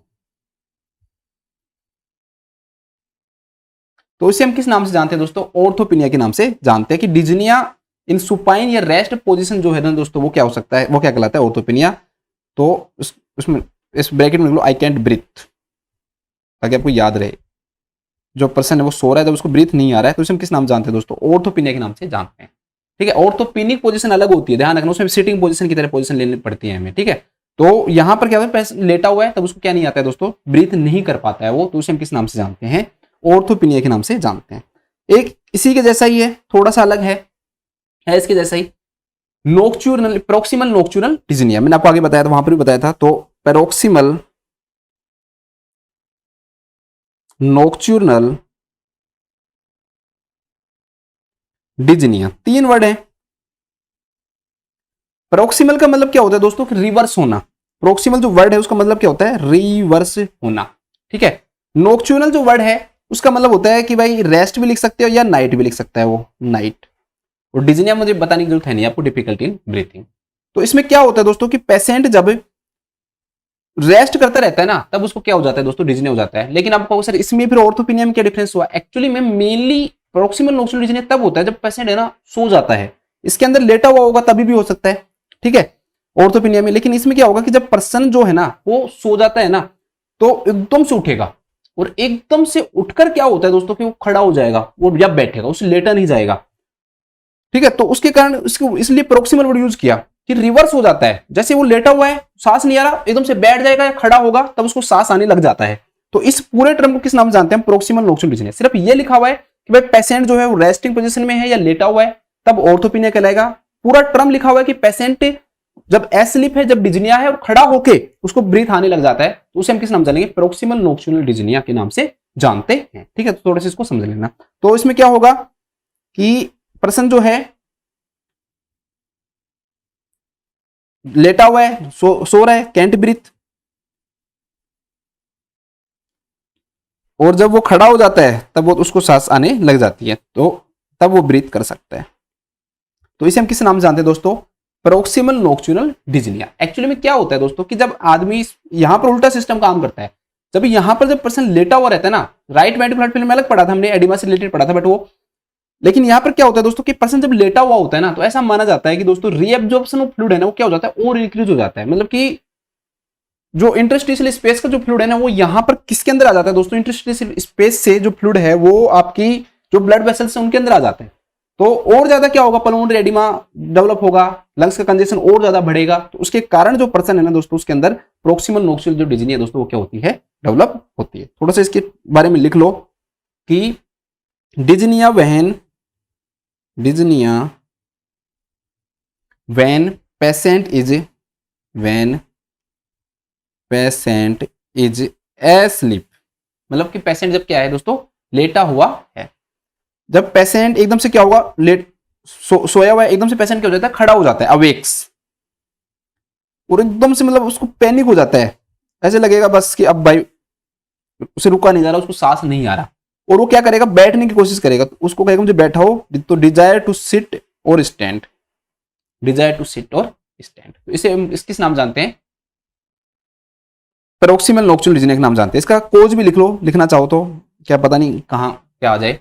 तो रीएब्जॉर्प्शन ऑफ फ्लूइड है ना वो इंक्रीज हो जाता है, increase reabsorption of fluid, increase reabsorption of fluid, ठीक है। क्योंकि जो पेशेंट है, जो फ्लैट है ना, उस दौरान क्या होता है कि जो डिपेंडेंट हो जाता है वो, और रीएब्जॉर्प्शन क्या हो जाता है दोस्तों? इंक्रीज हो जाता है। लेटा हुआ जब रहता है ना, तो उस दौरान से क्या हो जाता है, उसका रीएब्जॉर्प्शन जो है फ्लूइड का वो क्या हो जाता है? इंक्रीज हो जाता है। तो इसे हम किस नाम से जानते हैं? इसी के कारण क्या डेवलप होता है? आपका प्रोक्सिमल नोक्चुलर जो डिजीज है दोस्तों वो डेवलप होता है। मैंने कोशिश की अपने आपको आप मतलब समझाने की, आप समझ गए हो। सिंपल सी बात ध्यान रखना, सिर्फ लेटा हुआ है और कुछ भी नहीं दे रखा तो उसे हम ऑर्थोपेनिया बोलेंगे। लेकिन पूरा लिख रखा है कि भाई पेशेंट है वो सो गया और सोने के बाद एकदम से उठा और उसको डिजायर किया कि वो बैठ जाए या खड़ा हो जाए, तो फिर इसे किस नाम जानेंगे? हम प्रोक्सिमल नोक्चुलर डिजीनिया के नाम से जानते हैं। तो इसको थोड़ा सा अच्छे से ले लेना, ठीक है। सिस्टोलिक बीपी कम हो गया, टैकीकार्डिया हमने, डिजीनिया, नोक्चुलर डिजीनिया, ऑर्थोपेनिया, प्रोक्सिमल नोक्चुलर डिजीनिया, यहां तक हमने लिख लिया। इसके कारण क्या होगा, इसके बाद क्या होगा दोस्तों कि जो पल्मोनरी जो एडिमा है दोस्तों वो डेवलप हो सकता है। तो पल्मोनरी एडिमा लिखो, पल्मोनरी एडिमा डायरेक्ट तो नहीं लिखा है ना मैंने आपको, नहीं। तो पल्मोनरी जो एडिमा है वो डेवलप होगा, और जब पल्मोनरी एडिमा डेवलप होगा तो उसके कारण साइन आएंगे, क्या आएंगे? बाइलेटरल फाइन क्रैकल्स या क्रेपिटेशन। जब अस्कल्टेट करेंगे तो क्रैकल्स और क्रेपिटेशन की जो साउंड है दोस्तों वो सुनाई देती है, ठीक है। S3 साउंड प्रेजेंट होगी, या इसके हम नाम देते हैं वेंट्रिकुलर गैलोप जो रिदम है वो प्रेजेंट होगी, या वेंट्रिकुलर। थोड़ा सा बोरिंग लग रहा होगा आपको ना ये, थोड़ा मुझे पता है, बट थोड़ा बहुत टफ है भाई, है ना, इसलिए थोड़ा सा बोर तो लगेगा आपको ना, बट आप एक बार समझ जाओगे ना तब इतना दिक्कत नहीं होगी, ठीक है। कफ होगा, कफ के साथ में पिंक फ्रोथी स्पुटम वाला नहीं लिखा है ना, कफ विद पिंक फ्रोथी जो स्पुटम है दोस्तों वो भी क्या होगा इसके अंदर? डेवलप होगा, पिंक फ्रोथी स्पुटम डेवलप होगा, ठीक है। ये इसके कुछ क्या होते हैं दोस्तों, और ओलिगो यूरिया, एक को लिख लो, ओलिगो यूरिया। हो सकता है कि ओलिगो यूरिया लिख दिया, ओलिगो यूरिया नहीं लिखेगा तो लिखेगा डिक्रीज्ड रीनल परफ्यूजन, अगर ओलिगोयूरिया नहीं लिखेगा तो क्या लिखेगा, डिक्रीज रीनल परफ्यूजन, वो ऐसे भी आपको करके क्या सकता है दोस्तों, लिख सकता है। ठीक है, तो ये आपके साइन हो गए। इसके बाद में हम नेक्स्ट देखते हैं। नेक्स्ट जो क्वेश्चन बनता है दोस्तों, आजकल एक क्वेश्चन आने लग गया कि भाई स्टेजेज ऑफ हार्ट फेलियर के बारे में क्वेश्चन आता है। स्टेजेज ऑफ हार्ट फेलियर, भाई हार्ट फेलियर की कौन कौन सी स्टेज होती है। उसकी 4 स्टेज होती है, स्टेज ए, स्टेज बी, स्टेज सी और स्टेज डी। तो बात करते हैं, सबसे पहले हम बात करते हैं स्टेज ए की। स्टेज ए के अंदर क्या होगा दोस्तों कि पर्सन के अंदर है ना कोई भी ऐसी डिजीज नहीं होगी कि भाई मायोकार्डियल इन्फार्क्शन हो, वाल्व से रिलेटेड डिजीज हो, कोई भी स्ट्रक्चरल जो डिसऑर्डर नहीं होते, लेकिन उसको रिस्क रहता है कि भाई उसके अंदर हार्ट फेलियर सिम्टम्स आगे क्या हो सकते हैं, डेवलप हो सकते हैं। तो इसे हम किस नाम जानते हैं, स्टेज ए के नाम से जानते हैं। इसे बोलेंगे no structural defect, no structural defect, लेकिन साथ में बट रिस्क रहता है। ठीक है, but risk of developing heart failure, of developing heart failure. अब आप लोगों को लग रहा होगा सर क्या रिस्क रहेगा, जैसे मान लो पर्सन के अंदर मान लो डायबिटीज मेलाइटस हो, हाइपरटेंशन हो, ठीक है, बीपी इंक्रीज लिख देता हूं, इतना बड़ा कौन लिखेगा, डायबिटीज मेलाइटस हो, हाइपरटेंशन हो, या फिर जैसे स्मोकिंग करता हो, तो ये सब साइन प्रेजेंट होते हैं। तो हम किस नाम जानते हैं दोस्तों, स्टेज फर्स्ट, स्टेज ए के नाम से जानते हैं, मेनली ए से डिनोट करते हैं। ठीक है, फर्स्ट से ज्यादा। नेक्स्ट है दोस्तों स्टेज बी। स्टेज बी के अंदर क्या होगा दोस्तों, स्ट्रक्चरल हार्ट डिजीज तो प्रेजेंट होती हैं, लेकिन कंजेस्टिव हार्ट फेलियर का अभी तक उसके अंदर कोई भी सिम्टम नहीं आता है। ठीक है, तो बी के अंदर स्ट्रक्चरल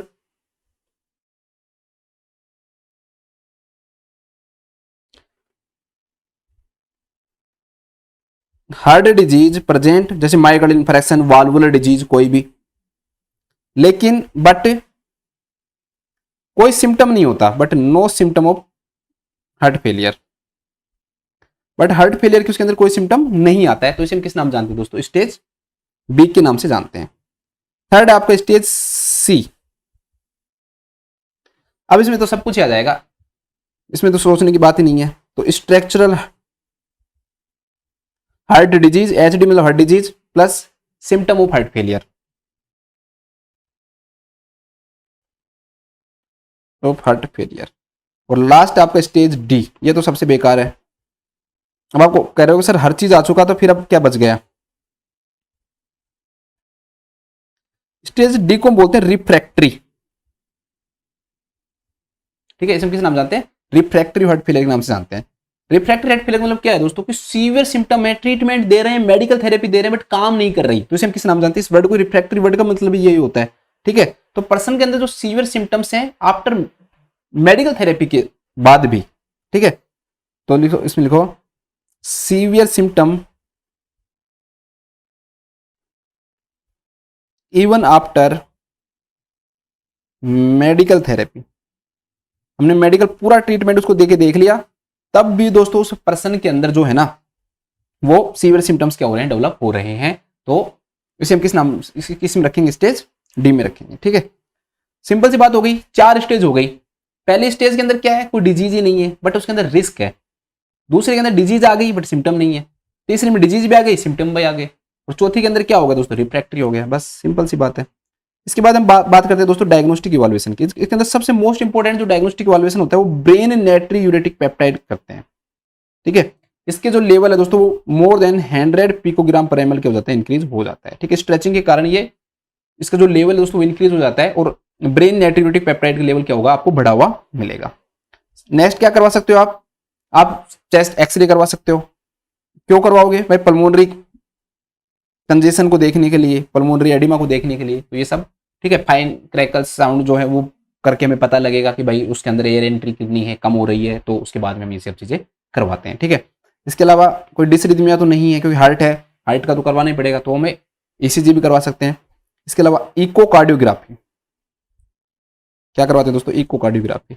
सिंपल वर्ड में बोले तो इकोकार्डियोग्राफी का मतलब क्या है दोस्तों कि भाई हार्ट कितना % काम कर रहा है मेन, उसके बारे में पता लगाना क्या कहलाता है, इकोकार्डियोग्राफी कहलाता है। इकोकार्डियोग्राफी में हम क्या चीज देखते हैं दोस्तों, तो इजेक्शन फ्रैक्शन देखते हैं।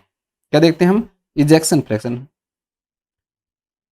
हो सकता है कि आगे आपसे कहीं आए नहीं तो मैं यही बता देता हूं कि इजेक्शन फ्रैक्शन क्या होता है। इजेक्शन फ्रैक्शन का मतलब क्या होता है दोस्तों, इजेक्शन फ्रैक्शन का मतलब ये होता है कि अगर आप स्ट्रोक वॉल्यूम में से stroke volume upon and diastolic volume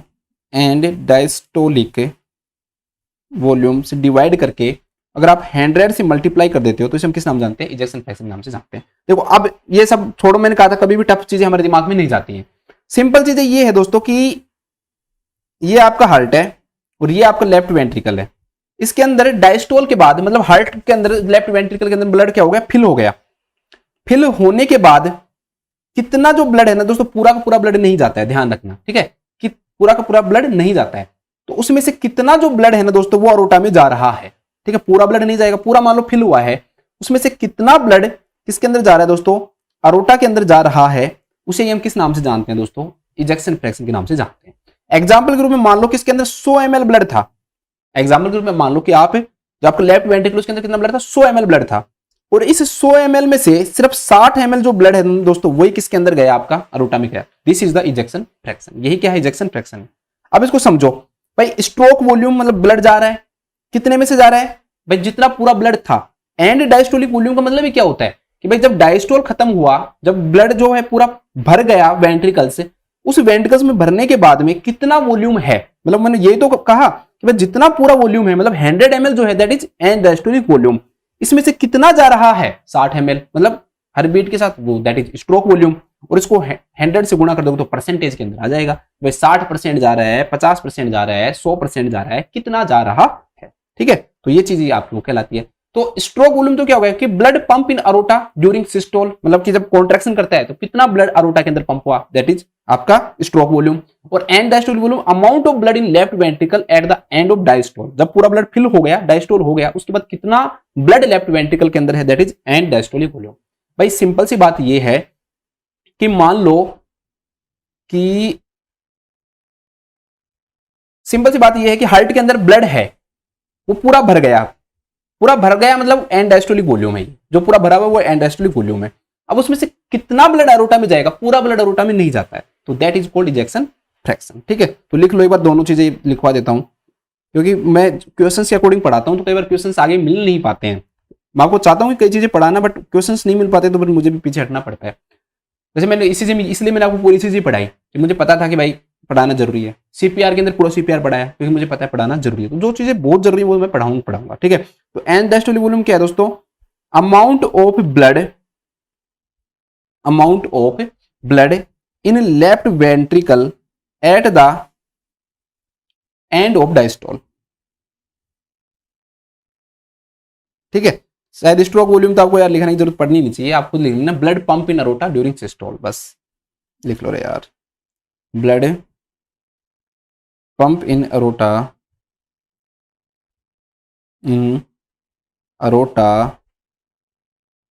during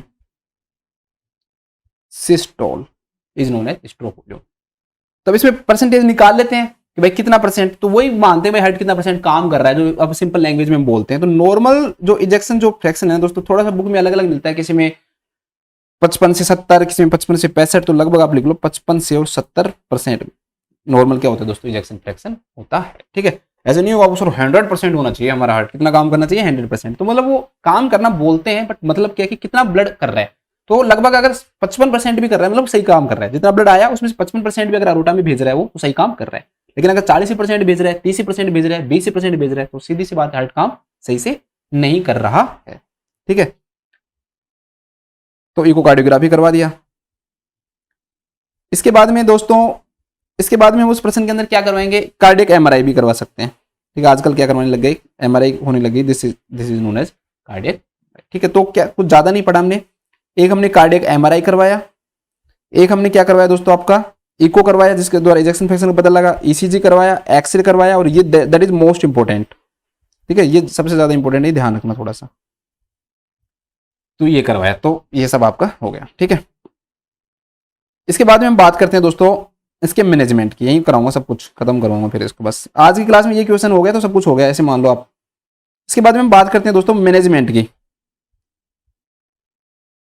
भाई इसका मैनेजमेंट सिंपल सी चीजें जल्दी जल्दी पढ़ाऊंगा, ज्यादा इंपॉर्टेंट है नहीं इतना। पहली चीज दोस्तों डायूरेटिक्स, ठीक है। डायूरेटिक्स देते हैं कि भाई फ्लूइड की वॉल्यूम हम जानते हैं कि ज्यादा बढ़ गया, हार्ट जब काम ही नहीं कर रहा तो फ्लूइड की वॉल्यूम क्या होगी दोस्तों, ज्यादा हो गई। और जब फ्लूइड की वॉल्यूम जब ज्यादा हो गई दोस्तों तो उसके कारण क्या होगा, उसको हमें कम करना है, तो डायूरेटिक्स देंगे। अब डायूरेटिक्स के अंदर क्वेश्चन ऐसे लिखा आ सकता है कि भाई डायबिटीज कैसे कैसे काम करता है। तो पहला काम डायबिटीज क्या करेगा दोस्तों, भाई किडनी से जब बाहर निकालने की कोशिश करेगा तो फ्लूइड वॉल्यूम है दोस्तों उसको क्या करेगा, कम करेगा। प्री लोड को क्या करता है, डिक्रीज करता है, डिक्रीज करता है प्री लोड, अभी मैं समझाऊंगा, रुक जाओ थोड़ी देर। प्री लोड को क्या करता है दोस्तों, कम करता है, इधर ऐसे लिख लो, प्री लोड को डिक्रीज करता है। पल्मोनरी जो वेन है उसके अंदर प्रेशर को डिक्रीज करेगा, तो पल्मोनरी वेनस के अंदर जो प्रेशर है दोस्तों, सीधी सी बात ये मान लो बॉडी से फ्लूइड कम हुआ है, बस फ्लूइड कम होने के कारण क्या होगा भाई, वेन के अंदर जो प्रेशर है वो कम हो जाएगा ना, सीधी सी बात है। और फ्लूइड कम हो गया तो एडिमा कम हो जाएगा, तो एडिमा भी क्या हो जाएगा दोस्तों, कम हो जाएगा। बस सब चीजें फ्लूइड के कम होने के कारण ही हुई है ये। अब आपको थोड़ा सा प्री लोड और आफ्टर लोड बता देता हूं क्या होता है। प्री लोड वही सिंपल चीजों में सिंपल से समझते हैं भाई, जैसे ही मान लो कि जो वेंट्रिकल्स हैं वो ब्लड फिल हो गया, फिल होने के बाद में वो कितना प्रेशर लगा रहे हैं, जो कार्डियक जो मसल्स हैं उनके ऊपर को क्या करते हैं दोस्तों, स्ट्रेच करते हैं। क्या करते हैं, स्ट्रेच करते हैं, क्योंकि ब्लड फुल फिल हो गया वेंट्रिकल्स के अंदर, और फिल होने के बाद में जो ज्यादा वॉल्यूम होगा तो ज्यादा फिल होगा। अब ज्यादा वॉल्यूम क्यों है, क्योंकि हार्ट फेल हो गया, आगे नहीं पहुंचा रहा, तो आगे नहीं पहुंचा रहा तो दोस्तों जितना ज्यादा वॉल्यूम होगा उतना ही ज्यादा प्री लोड क्या होगा दोस्तों, ज्यादा होगा। तो प्री लोड का मतलब ये होता है कि भाई जो स्ट्रेचिंग होती है किसकी, कार्डियक मसल्स की, या सिंपल वर्ड में कार्डियक मायोसाइट की, किससे पहले, कॉन्ट्रैक्शन से पहले। कॉन्ट्रैक्शन के बाद तो क्या होता है, ब्लड आगे चला जाता है, ऐसे मान रहे हैं, मतलब हार्ट फेलियर में मत, नॉर्मल पर्सन के अंदर समझो कि भाई नॉर्मल पर्सन के अंदर प्री लोड क्या कहोगे आप, कि भाई जैसे ही कॉन्ट्रैक्शन होगा तो ब्लड आगे चला जाएगा, लेकिन कॉन्ट्रैक्शन से जस्ट पहले जो वेंट्रिकल्स पूरे भरे हुए हैं, देखो ऐसे समझो, ये वेंट्रिकल्स मान लो पूरे क्या है दोस्तों, भरे हुए हैं। अब ये वेंट्रिकल पूरा भरा हुआ है तो ये क्या काम करेगा भाई, भरा हुआ वेंट्रिकल्स क्या काम करेंगे, स्ट्रेच करेंगे। उस स्ट्रेचिंग को हम किस नाम से जानते हैं दोस्तों, प्री लोड के नाम से जानते हैं, कि भाई वॉल्यूम ऑफ ब्लड के कारण जो वेंट्रिकल्स जो हैं वो क्या काम करते हैं दोस्तों, स्ट्रेचिंग करते हैं। इसे हम किस नाम से जानते हैं दोस्तों, प्री लोड के नाम से जानते हैं। अब डायूरेटिक्स क्या काम करेंगे भाई, वॉल्यूम को कम कर देंगे, वॉल्यूम को कम करेंगे तो यहां पर जो वॉल्यूम है दोस्तों वो कम होगी, तो जो प्रेशर जो है वो क्या होगा दोस्तों, कम होगा। तो प्री लोड जो है दोस्तों वो भी क्या हो जाएगा, आपका कम हो जाएगा। ठीक है, तो प्री लोड के बारे में लिख लो, बिना लिखा है तो आपको 2 दिन भी याद नहीं रहेगा। प्री लोड का मतलब क्या होता है दोस्तों, कि इनिशियल स्ट्रेचिंग, हो सकता है वो कार्डियक मसल्स भी लिख दे या कार्डियोमायोसाइट भी लिख सकता है ना, ऑफ द कार्डियक मायोसाइट्स या मसल्स भी लिख सकता है, कार्डियक मसल्स।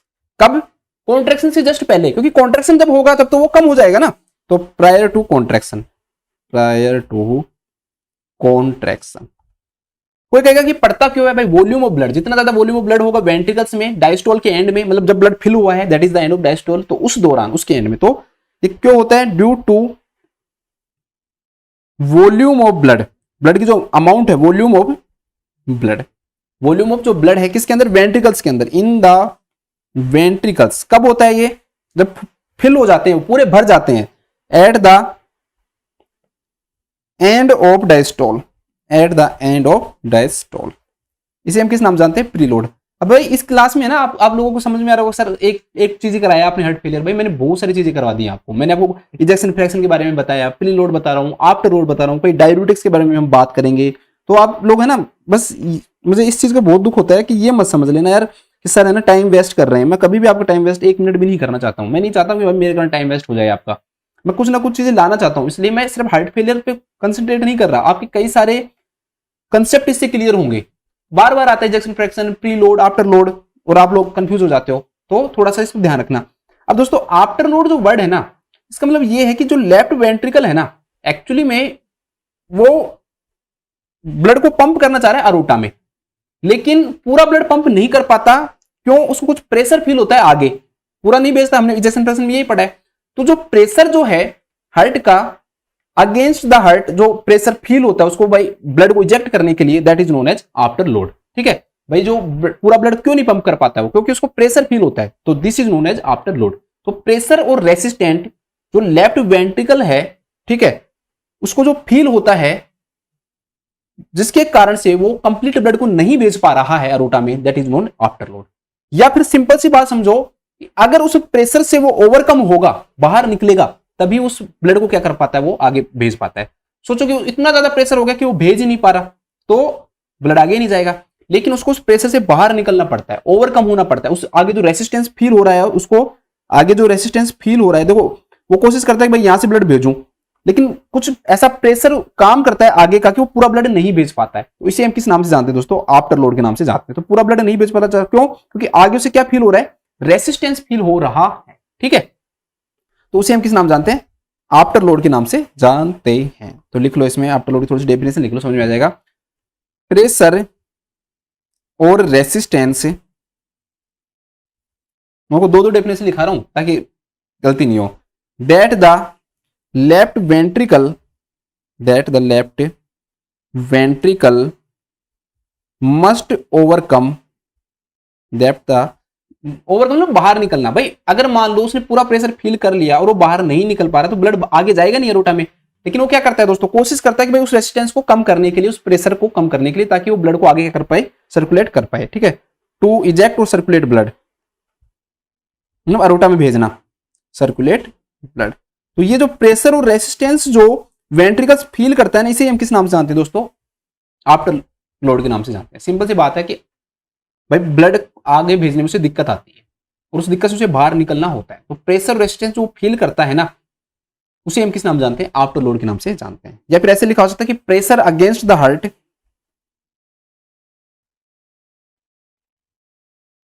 मतलब हार्ट को जो फील होता है against the heart to eject the blood in aorta.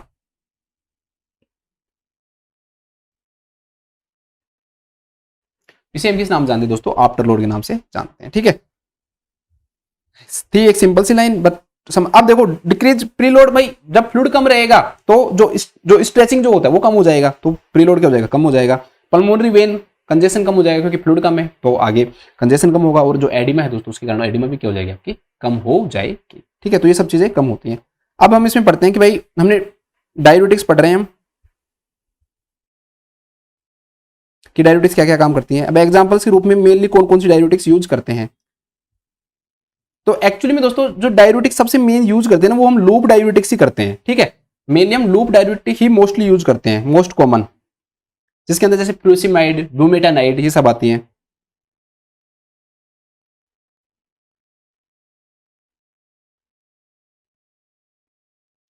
टॉर्सेमाइड है, ये सब आती हैं। ठीक है, लूप डाययूरेटिक्स यूज करते हैं।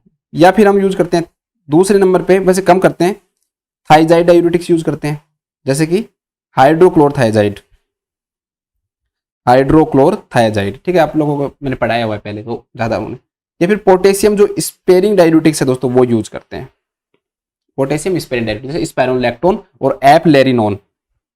आगे मैं स्पाइरोलैक्टोन पढ़ाऊंगा आपको, वैसे आगे क्वेश्चन आएगा एक, स्पाइरोलैक्टोन या एपलेरिनोन, स्पाइरोलैक्टोन एंड एपलेरिनोन। तो ये जो डाययूरेटिक्स है दोस्तों, हम क्या करते हैं? यूज करते हैं। सेकंड ड्रग्स, सेकंड जो ड्रग्स इसके अंदर हम यूज करेंगे दोस्तों, that are inotropic drug, inotropic drugs. Inotropic drugs वो ड्रग्स है दोस्तों जो क्या काम करती हैं? कई सारे काम करती हैं।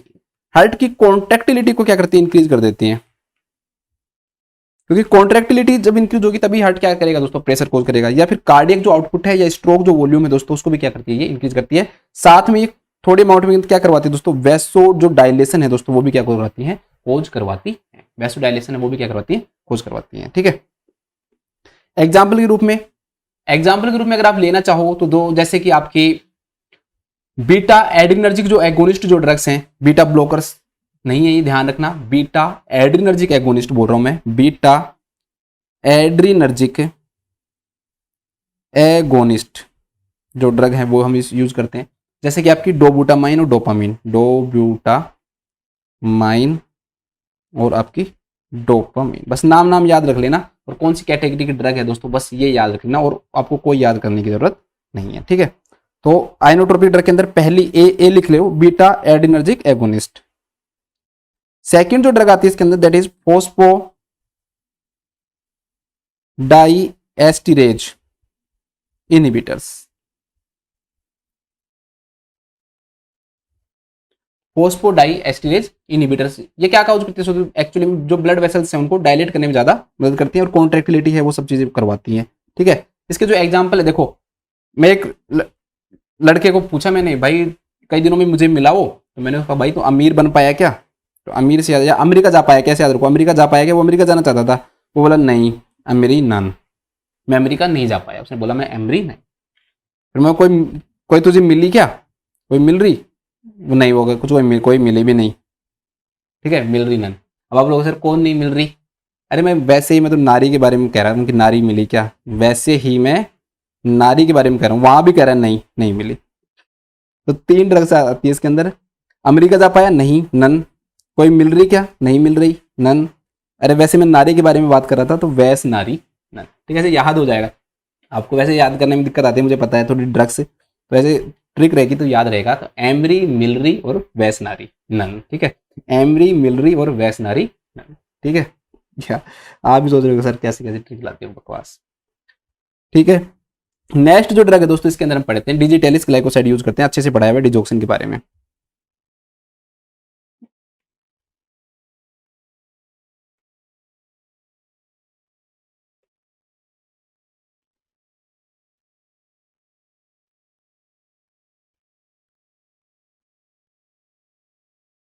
ये ड्रग भी क्या करते हैं दोस्तों, यूज करते हैं। ठीक है, 2 ड्रग हो गई हमारी। पहली जो ड्रग्स हुई दोस्तों वो डायूरेटिक्स हो गई, दूसरी ड्रग्स हो गई हमारी आइनोट्रोपिक ड्रग हो गई हैं। थर्ड ड्रग पढ़ते हैं। अब तीसरी जो इसके अंदर ड्रग आती है दोस्तों, ये आती है आपकी AC inhibitors, AC inhibitors. AC inhibitors जो ड्रग्स जो होती है दोस्तों वो यूज करते हैं। मैंने अच्छे से आपको एसी इनहिबिटर्स, एंजियोटेंसिन रिसेप्टर जो ब्लॉकर्स हैं, दोनों के बारे में मैंने आपको अच्छे से पढ़ाया हुआ है। एक्चुअली में जो एसी इनहिबिटर्स या एंजियोटेंसिन जो रिसेप्टर ब्लॉकर हैं, दोनों ये काम करती है दोस्तों। एक तो ब्लड वेसल्स को क्या कर देती है, डायलेट कर देती है, डायलेट वेसल्स। देखो एंजियोटेंसिन कन्वर्टिंग एंजाइम इनहिबिटर है, तो सीधी सी बात है एल्डोस्टेरोन को रोकेंगी। एल्डोस्टेरोन क्या करता है, सोडियम का रिटेंशन और पोटेशियम का एक्सक्रीशन, सोडियम और वाटर दोनों का क्या करवा है, रिटेंशन। हमें यहाँ पर फ्लूइड को बॉडी से बाहर निकालना है, तो इनहिबिटर काम करेंगे। इसलिए हम AC inhibitors and angiotensin receptor जो ब्लॉकर्स दोस्तों वो क्या करते हैं, यूज करते हैं। तो एक तो वेसल्स को डायलेट करती है, एक क्या काम करती है दोस्तों, जो रीनल ब्लड फ्लो है उसको भी इंक्रीज करेंगी, सोडियम एंड वाटर का एक्सक्रीशन करवाएंगी।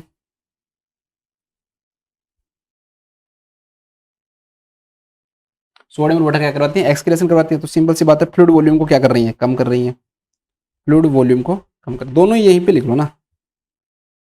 काम तो सीधा एल्डोस्टेरोन पे ये दोनों का। एंजियोटेंसिन रिसेप्टर जो ब्लॉकर है दोस्तों वो भी यही काम करती है और एसी इनहिबिटर्स भी यही काम करते हैं। एग्जांपल्स लिख लो, आप लोग ही बताओ मुझे, बहुत बार बता चुका यार मैं आपको, एसी इनहिबिटर्स पे और एंजियोटेंसिन रिसेप्टर ब्लॉकर का एग्जांपल आप लोगों को बताना है मुझे, दोनों का बताओ। एसी इनहिबिटर्स याद करो, अप्रैल से याद कराया था आपको मैंने, अप्रैल, अप्रैल मतलब ए फॉर एंजियोटेंसिन, वो सॉरी एसी इनहिबिटर्स और प्रिल लास्ट में आता है। तो जैसे कैप्टोप्रिल, इनालाप्रिल, वैसे मुझे पता है रेमिप्रिल, ये सब आपको पता है। और एंजियोटेंसिन जो रिसेप्टर जो ब्लॉकर्स है दोस्तों उसके अंदर मेनली यूज करते हैं हम लोसार्टन, ठीक है, और वालसर्टान। इसको ऐसे याद रख लेना आप, देखो जैसे लो और वाल, वाल लो, आगे सर्टान है, ठीक है, तो याद करने में दिक्कत नहीं आएगी। तो ये ड्रग यूज करते हैं। तीसरी ड्रग आ गई आपकी ये। इसके बाद में चौथी जो ड्रग्स है इसके अंदर हम यूज करेंगे दोस्तों,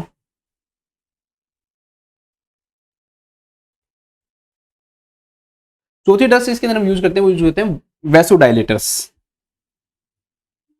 वैसोडाइलेटर्स। अब देखो जितनी आगे मान लो कोई पाइप है, अगर आगे पाइप में रेसिस्टेंस अगर ज्यादा है तो सीधी सी बात है दोस्तों जो आफ्टर लोड है वो ज्यादा होगा। मैंने आपको बताया रेसिस्टेंस ही होता है आफ्टर लोड। अगर पाइप को आप आगे डायलेट कर दोगे तो जो रेसिस्टेंस है वो क्या हो जाएगा, कम हो जाएगा। तो वेसल्स के डायलेट होने के कारण सीधी सी बात, एक चीज समझो आप, देखो मैं सिंपल से ये समझाता हूँ, जैसे ये हार्ट है, यहाँ पर एक तो ऐसे ब्लड भेजोगे तो यहाँ पर क्या रहेगा, प्रेशर रहेगा, लेकिन अगर ये डायलेटेड रहेगा तो प्रेशर क्या हो जाएगा, यहाँ पर कम हो जाएगा। तो वही क्या कहलाता है, आफ्टर लोड कहलाता है। थोड़ा सा मेडिकल जो टर्म्स उनको यूज करना पड़ता है, मैं ना ऐसे नहीं सीधा सा लिखा दूं मैं। तो ये आफ्टर लोड को क्या करता है दोस्तों, कम कर देता है। आफ्टर लोड को क्या कर देता है, कम कर देता है, जिससे कार्डियक जो आउटपुट है दोस्तों वो क्या हो जाता है, आपका इंक्रीज हो जाता है। ठीक है, जिससे रीनल परफ्यूजन इंक्रीज होगा। और जब रीनल परफ्यूजन जब इंक्रीज हो गया तो जो एक्स्ट्रा जो फ्लूइड है दोस्तों वो बॉडी में से बाहर जाएगा। ठीक है, जिससे बीपी भी क्या हो जाएगा दोस्तों, आपका कम हो जाएगा।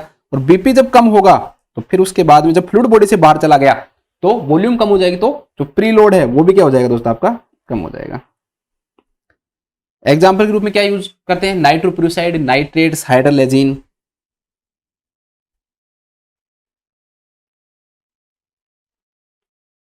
नाइट्रेट्स, हाइड्रा जो लेजीन है दोस्तों, वो सब हम क्या करते हैं इसके अंदर यूज करते हैं। ठीक है, नेक्स्ट जो ड्रग्स आती है दोस्तों इसके अंदर, वो आती है आपकी बीटा ब्लॉकर। अब वो वाली बीटा ब्लॉकर्स है जो मैं आपको बता रहा था, बीटा ब्लॉकर्स। इसके अंदर आएंगे आपके मेटाप्रोलोल और प्रोप्रानोलोल। मेन तो मेटाप्रोलोल यूज करते हैं यहाँ पे हम।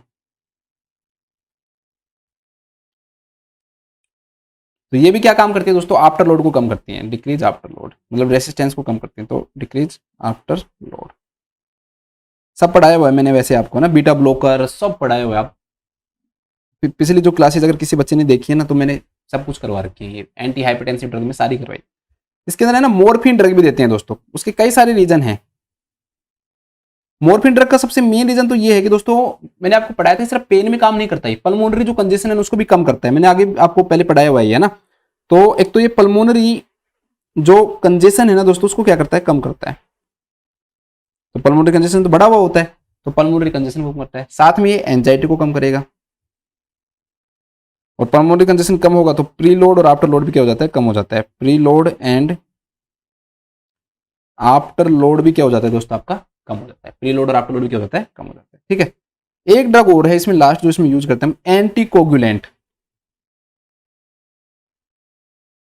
अब सर ये कहां से आ गई भाई, जब ब्लड का फ्लो नहीं हो पाएगा, अगर मान लो इजेक्शन जो फ्रैक्शन है वो 20% से भी कम हो गया और ब्लड आगे नहीं जा रहा है, तो सिंपल सी बात ये है कि भाई कोगुलेशन की रिस्क क्या हो जाता है, बढ़ जाता है।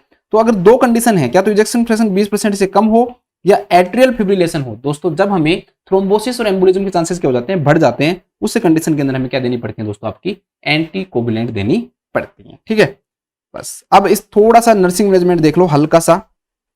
एक तो इसके अंदर पोजीशन से रिलेटेड क्वेश्चन आता है कि मेनली कौन सी पोजीशन प्रोवाइड करते हैं। तो ये लिखा हुआ है सॉन्डर्स में कि हाई फॉलोअर पोजीशन देते हैं। तो पोजीशन से रिलेटेड क्वेश्चन में वो पूछ सकता है भाई कौन सी पोजीशन देते हैं, तो एक हाई जो फॉलोअर जो पोजीशन है दोस्तों, वो हम क्या करते हैं इसके अंदर प्रोवाइड करते हैं। ठीक है, एक ऑक्सीजन थेरेपी में ध्यान रख लेना कि ऑक्सीजन देने की जरूरत पड़ती है। लगभग हम जो ऑक्सीजन जो है दोस्तों किससे देते हैं, तो सबसे मेन याद रखना नेजल कैनुला से देते हैं।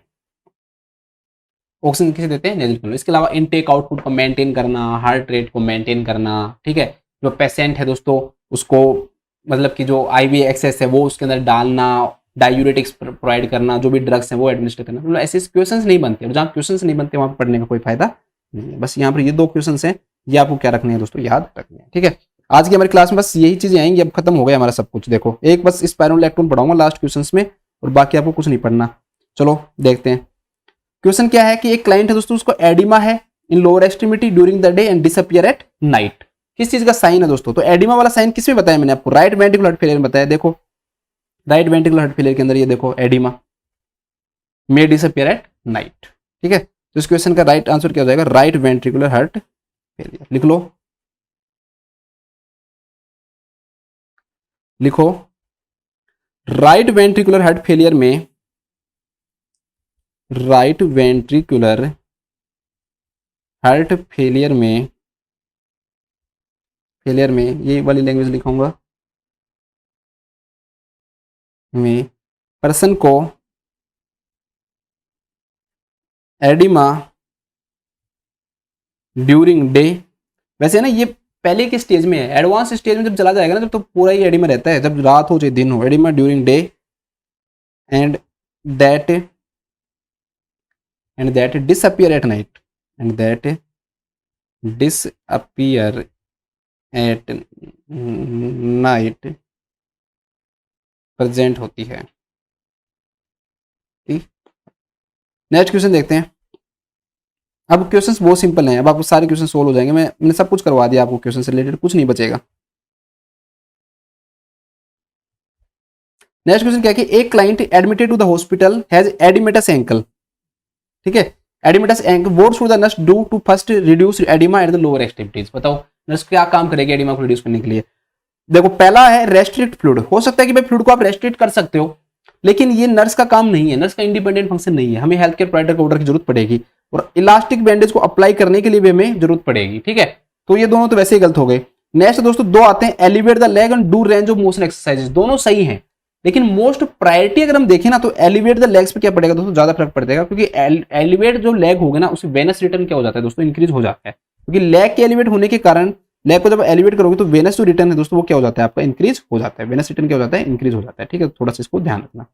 और ये नर्स का इंडिपेंडेंट फंक्शन, आपको सर ये क्यों नहीं आया, तो भाई मोशन एक्सरसाइजेस फर्क पड़ता है, लेकिन अगर हम दोनों में कंपेयर करें एलिवेट द लेग और do range of motion exercises, then elevate the leg would be the most right answer, है ना, मतलब मोस्ट प्रॉपर आंसर होगा ये। तो इसमें लिख लो, इसमें लिख लो, देखो कि अगर क्लाइंट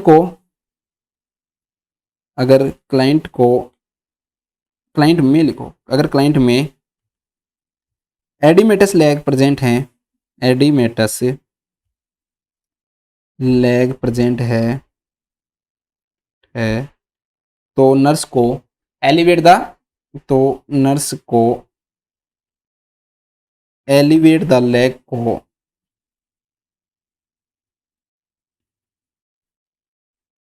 प्रमोट करना चाहिए। ठीक है, नेक्स्ट क्वेश्चन देखो, अब मैं वो कह रहा हूँ ना इतने ज्यादा टफ अब नहीं आएंगे। What clinical indicator is the nurse most likely to identify when taking the admission history of a client with right ventricular heart failure का client है दोस्तों, क्या क्या क्लिनिकल मैनिफेस्टेशन आएंगे, अब सीधा सा बता दो भाई, एडिमा आएगा, यस सर एडिमा आएगा, राइट वेंट्रिकुलर हार्ट फेलियर में एडिमा आएगा, हाँ जी आएगा, एडिमा आता है, वर्टिगो नहीं होता, पोलीयूरिया नहीं होता, ओलिगोयूरिया फिर भी हो सकता है लेकिन पोलीयूरिया कभी नहीं होगा, और साथ में क्या होता है दोस्तों, डिजनिया होता है। ठीक है, तो ये सारे साइन आते हैं इसके अंदर, एडिमा का आता है और एक डिजनिया का आता है। ठीक है, एक बार मैं वापस से रिवाइज करवा देता हूँ ताकि आपको चीज़ें याद रहें, मेरा मकसद है आपको पढ़ाना, नहीं कि देखो राइट वेंट्रिकुलर हार्ट फेलियर के अंदर क्या क्या आएगा, एक तो क्या होगा दोस्तों आपका हार्ट रेट इंक्रीज होगी, पल्मोनरी कैपिलरी वेज प्रेशर है वो क्या होगा, कम होगा, जुगुलर वेनस प्रेशर इंक्रीज होगा, कसमोल जो साइन है दोस्तों वो भी क्या होगा, प्रेजेंट होगा। इसके अलावा क्या होगा दोस्तों, जो कंजेस्टिव या टेंडन जो हिपेटोमेगली है वो प्रेजेंट होगा, असाइटिस प्रेजेंट होगा, एब्डोमिनल गिर्थ है वो प्रेजेंट होगा, वेट गेन होगा, एडिमा होगा। ठीक है, ये सब साइन क्या होते हैं, प्रेजेंट होते हैं। बस रिवाइज हो गया पूरा। तो restrict the fluid and, sorry ये कहाँ गया, ये वाला है, इसलिए एडिमा एंड डिजनिया, तो लिख लो इसमें राइट वेंट्रिकुलर हार्ट फेलियर में, राइट वेंट्रिकुलर हार्ट फेलियर में निम्न साइन प्रेजेंट होते हैं, निम्न साइन प्रेजेंट होते हैं। ठीक है, इसमें आप सारे लिख लेना भाई, मेरी तरह मत लिखना, क्योंकि मैं तो क्वेश्चन के अकॉर्डिंग लिखा रहा हूँ, लेकिन आपको बाकी के भी लिखने हैं, एडिमा, डिजनिया, बाकी के सारे साइन लिख लेना आप। नेक्स्ट क्वेश्चन है, what change in pressure does the nurse conclude is responsible for lower extremity pitting oedema of a client with right ventricular heart failure. ठीक है, राइट वेंट्रिकुलर हार्ट फेलियर के अंदर पिटिंग एडिमा होने का क्या कारण होता है, देखो करवा रखा है, हर चीज करवा दी भाई, कुछ नहीं छोड़ा आपको, आप खुद देखना, मैंने हर चीज करवा रखी है। इंक्रीज इन हाइड्रोस्टेटिक प्रेशर, भाई जो हाइड्रोस्टेटिक जो प्रेशर है ना दोस्तों, सिंपल सी बात है, जो फ्लूइड है दोस्तों वो वेनस प्रेशर में, वेनस सिस्टम में ज्यादा हो गया, तो हाइड्रोस्टेटिक जो प्रेशर दोस्तों वो क्या होगा, इंक्रीज होगा, तो एक्स्ट्रा जो फ्लूइड है वो कहां जाएगा, इंटरस्टिशियल स्पेस में जाएगा, इंटरस्टिशियल स्पेस में जब एक्स्ट्रा फ्लूइड जाएगा दोस्तों तो उसके कारण क्या होगा, एडिमा होगा। बस सिंपल सी बात है, तो ये इसका एडिमा का क्या होता है, रीजन होता है। तो लिख लो, मैंने कहा था ना आपको, मैंने सब कुछ करवा रखा है, अब कोई चीज नहीं बचेगी। तो increase in the plasma hydrostatic pressure is the reason of edema. Increase in tissue colloid osmotic pressure नहीं, फ्लूइड ज्यादा होने के कारण वैसे भी कोलोइड प्रेशर क्या हो सकता है, कम हो सकता है, वैसे प्रोटीन के कारण बनता है ये। Decrease in tissue hydrostatic pressure नहीं, गलत है। Decrease in plasma colloid osmotic pressure, ये भी क्या है, गलत है। ठीक है, तो मेनली जो प्रेशर कोलोइड में इतना फर्क नहीं पड़ रहा, नहीं इंक्रीज हो रहा है, नहीं डिक्रीज हो रहा है, लेकिन मेन जो रीजन है, ठीक है, वैसे कोलोइड प्रेशर डिक्रीज हो सकता है लेकिन रीजन वो नहीं है। रीजन क्या है दोस्तों, हाइड्रोस्टेटिक जो प्रेशर उसका इंक्रीज होने के कारण क्या डेवलप होती है दोस्तों, पर्सन के अंदर क्या डेवलप होती है, एडिमा डेवलप होती है। तो लिखो राइट वेंट्रिकुलर हार्ट फेलियर में, राइट वेंट्रिकुलर हार्ट फेलियर में एडिमा का रीजन, एडिमा होने का रीजन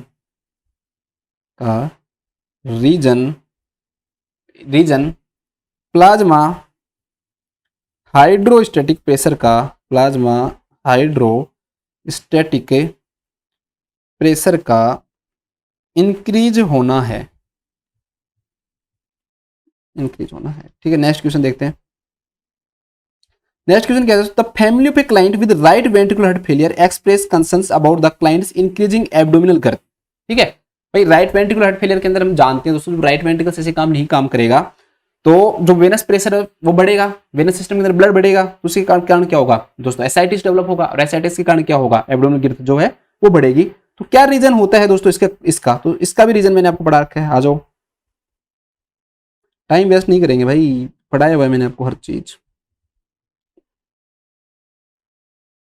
यहाँ लिखा हुआ है मैंने, सर्कुलेटरी जो प्रेशर है ना वो इंक्रीज हो जाता है। ये लिखा है नहीं मैंने शायद, बट मैंने बताया था आपको कि इसका जो मेन जो रीजन होता है ना दोस्तों, वो क्या होता है कि सर्कुलेटरी जो सिस्टम है, मैंने लिखाया तो था यार, मुझे याद नहीं यार मैंने कहाँ लिखाया था, ये रहा ना, एसाइटिस, इंक्रीज प्रेशर इन सर्कुलेटरी सिस्टम, कि जो सर्कुलेटरी जो सिस्टम है दोस्तों उसके अंदर जो प्रेशर है वो क्या हो जाता है, इंक्रीज हो जाता है। भाई सर्कुलेटरी सिस्टम मतलब जो वेनस सिस्टम है उसके अंदर प्रेशर इंक्रीज होगा, वो पुश करेगा, एक्स्ट्रा फ्लूइड को बाहर निकालने की कोशिश करेगा, उसके कारण क्या होगा दोस्तों, आपका एसाइटिस डेवलप होता है। तो लिख लो ये भी, उसमें लिखो कि लिखो राइट वेंट्रिकुलर हार्ट फेलियर में एसाइटिस होने का रीजन, एसाइटिस होने का reason increase pressure within the circulatory system है, reason increase pressure in the circulatory system है,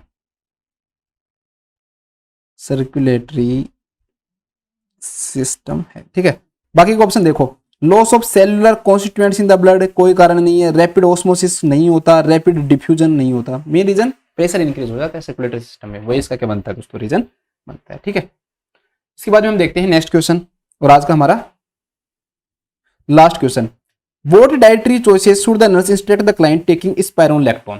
भाई स्पाइरोलेक्टोन ले रहा है तो उस क्लाइंट के अंदर क्या क्या डाइटरी चॉइसेस आप रखोगे। तो सबसे पहली बात तो ये है कि स्पाइरोलेक्टोन है क्या, क्या काम करता है, उसके बारे में समझना जरूरी है, बाद में हम इस क्वेश्चन पे आएंगे। एक क्वेश्चन पढ़ना हमारा मकसद नहीं है, है ना, हमारा मकसद है पूरा सब कुछ समझना।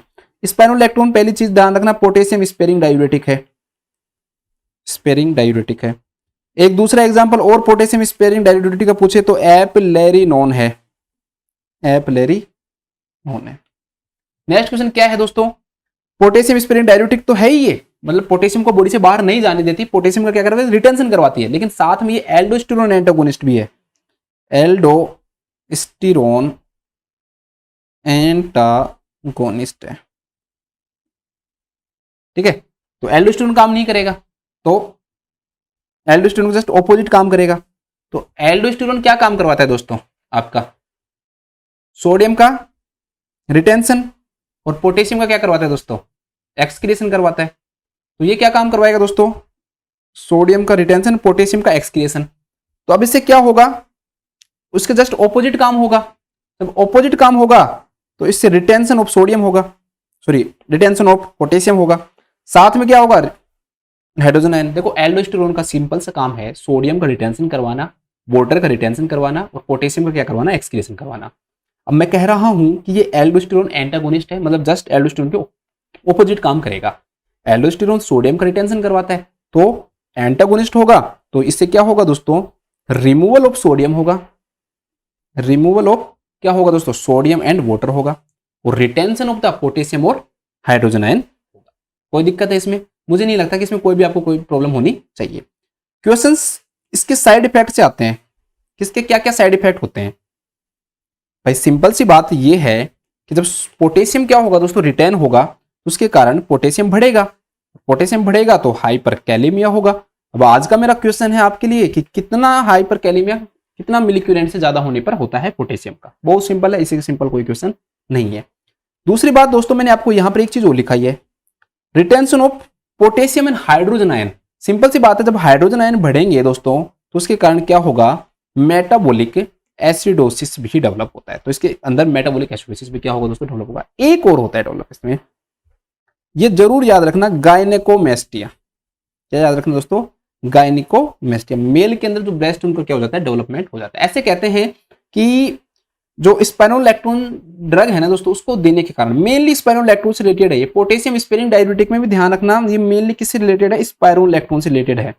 एप्लेरिनोन नहीं करवाती है ये, मेनली स्पाइरोलैक्टोन करवाती है। क्या काम करती है दोस्तों, जो टेस्टोस्टेरोन जो रिसेप्टर है ना, उनको क्या कर देती है, ब्लॉक कर देती है। तो due to blockage of testosterone receptor, उसके कारण से क्या डेवलप होता है दोस्तों, गायनिकोमेस्टिया है दोस्तों, वो क्या होता है, डेवलप होता है। तो तीन है, हाइपरकैलेमिया, मेटाबॉलिक एसिडोसिस और गायनिकोमेस्टिया। ध्यान रखना, एक ड्रग और मैं अगर आपसे पूछूं कि कोई एक ऐसी ड्रग और बताओ जो इंपॉर्टेंट भी है और जो गायनिकोमेस्टिया करवाती है, तो डिजोक्सिन आएगा। ध्यान रखना, डिजोक्सिन भी एक ऐसी ड्रग है दोस्तों जो गायनिकोमेस्टिया करवाती है। एप्लेरिनोन ध्यान रखना, गायनिकोमेस्टिया नहीं करवाती है। ठीक है, बस इतना पढ़ लिया बहुत है। अब आ जाओ नेक्स्ट जो क्वेश्चन है ना, उसके ऊपर आओ। सिंपल सी बात है दोस्तों कि क्लाइंट अगर स्पाइरोलैक्टोन ले रहा है तो मतलब कि दोस्तों क्या ले रहा है, पोटेशियम ज्यादा है उसकी बॉडी से और हमें पोटेशियम को बाहर निकालना है। तो हमें जो ऐसी चीजें लेने से हमें क्या करना पड़ेगा, अवॉइड करना पड़ेगा जो हाई पोटेशियम डाइट है। जो हाई पोटेशियम जो चीजें ना दोस्तों, उसको हम क्या करेंगे, अवॉइड करेंगे। हाई पोटेशियम चीजों को हमें क्या करना पड़ेगा, अवॉइड करना पड़ेगा। हाई पोटेशियम चीजों को अवॉइड करना पड़ेगा। तो हाई पोटेशियम, तो हाई पोटेशियम का मतलब हाई पोटेशियम, पोटैटो। ठीक है, पोटैटो भी लिखा हुआ सकता है या स्वीट पोटैटो भी लिखा हुआ सकता है। ध्यान रखना, शकरकंदी। ठीक है, शकरकंदी है वो। पोटैटो आ गया तो उसके साथ में टोमेटो, और टोमेटो आ गया तो ऑरेंज, दोनों खट्टे हैं तो थोड़ा सा इसको भी आप क्या कर सकते हो दोस्तों, याद रख सकते हो। तो potato, sweet potato, tomato, orange, एक पालक। ठीक है, तो पालक से भी हो सकता है। मसूर की दाल, मसूर की जो दाल है ना दोस्तों, उसके अंदर भी थोड़ा सा पोटेशियम क्या पाया जाता है, ज्यादा पाया जाता है। जैसे लेंटिल्स बोलते हैं, जिसको इंग्लिश में क्या बोलते हैं हम, लेंटिल्स, लेंटिल्स। ठीक है, इसके अलावा आपके रेजिन्स, शायद किसमिस को बोलते हैं रेजिन्स, है ना, रेजिन्स है दोस्तों, उसके अंदर भी क्या होता है, प्रेजेंट होता है। एक एवोकाडो, एवोकाडो, एवोकाडो के अंदर भी क्या होता है दोस्तों, ये प्रेजेंट होता है। ठीक है, बस बहुत है, इतना बनाना लिखा देगा मैंने, बनाना तो बहुत इंपॉर्टेंट था। एक बनाना वो लिखो, बनाना। ठीक है, बस ये आपके पोटेशियम नीचे, इन सबको में क्या करना है दोस्तों, आपका अवॉइड करना है। ये इंडिया के हैं, बाहर के तो मुझे पता नहीं है। देखो पोटैटोज आ गया, यस। रेड मीट कोई कम नहीं है, व्हाइट व्हीट ब्रेड में नहीं है, फ्लेवर्ड योगर्ट में नहीं है। एक और आएगा दोस्तों इसमें, कैंटालूप, कैंटालूप और लिख लो उधर। कैंटालूप एक्चुअली में एक प्रकार का खरबूजा जो होता है ना, उसको बोलते हैं कैंटालूप। ठीक है, इसके अंदर भी ज्यादा मात्रा में क्या होता है, पोटेशियम होता है। तो पोटैटोज और कैंटालूप क्या करना चाहिए, अवॉइड करना चाहिए। ठीक है, अब इस क्वेश्चन में सीधा सा खुद ही लिख लेना कि भाई इसमें कैंटालूप और डाल लो, LOUP, इधर लिख लो पोटेशियम स्पेरिंग डायूरेटिक्स लेते समय, पोटेशियम स्पेरिंग डायूरेटिक्स लेते समय निम्न पोटेशियम रिच फूड को, निम्न पोटेशियम रिच फूड को अवॉइड करना चाहिए, अवॉइड करना चाहिए। बस फिर सारी जो लिस्ट है वो लिख लो, क्योंकि एक लिखने से तो कोई फायदा आपका होगा नहीं। चलो जल्दी से रिवाइज करवा देता हूँ। पहली चीज हो गई, पोटैटोज और कैंटालूप है दोस्तों, उनको अवॉइड करेंगे क्योंकि पोटेशियम इनमें ज्यादा अमाउंट में होता है। नेक्स्ट क्वेश्चन क्या है दोस्तों, सिंपल से बस एक सेंटेंस में याद करो ना, इतना ज्यादा डिटेल में मत जाओ। सिंपल सा एक चीज में याद रखो कि एसाइटिस या एब्डोमिनल ग्रोथ के इंक्रीज होने का कारण क्या है, सर्कुलेटरी सिस्टम में प्रेशर का इंक्रीज होना। और अगर क्वेश्चन ये पूछे कि एडिमा होने का कारण क्या है, तो increase in plasma hydrostatic pressure. तो बस एक चीज याद रखना, पिटिंग एडिमा, बस एक टिप बहुत है आपके लिए। नेक्स्ट क्वेश्चन क्या था दोस्तों कि क्या क्या सिम्टम प्रेजेंट होते हैं, तो एडिमा और डिजनिया जो है वो मेनली प्रेजेंट होता है। नेक्स्ट क्या है दोस्तों, नर्स क्या काम करेगी, एलिवेट द लेग करेगी एडिमा को कम करने के लिए। और शायद लास्ट क्वेश्चन होगा आपका हमारा आज का ये, जिसमें हमने 1.5 घंटा लगा दिया, कि क्या कारण होता है, किस के अंदर प्रेजेंट होता है ये, तो राइट वेंट्रिकुलर हार्ट फेलियर के अंदर ऐसी एडिमा प्रेजेंट होती है जो कि ड्यूरिंग द डे होती है और नाइट के अंदर क्या हो जाती है, डिसअपियर हो जाती है। ठीक है, तो this is the right ventricle. ये आपकी क्लास थी, मैं आशा करता हूँ कि आपको अच्छी लगी होगी, समझ में आ रहा होगा। फिर से आपसे मुलाकात होगी अगली क्लास में। जब तक के लिए सभी लोग अपना ध्यान रखें, स्वस्थ रहें, खुश रहें। Thank you so much.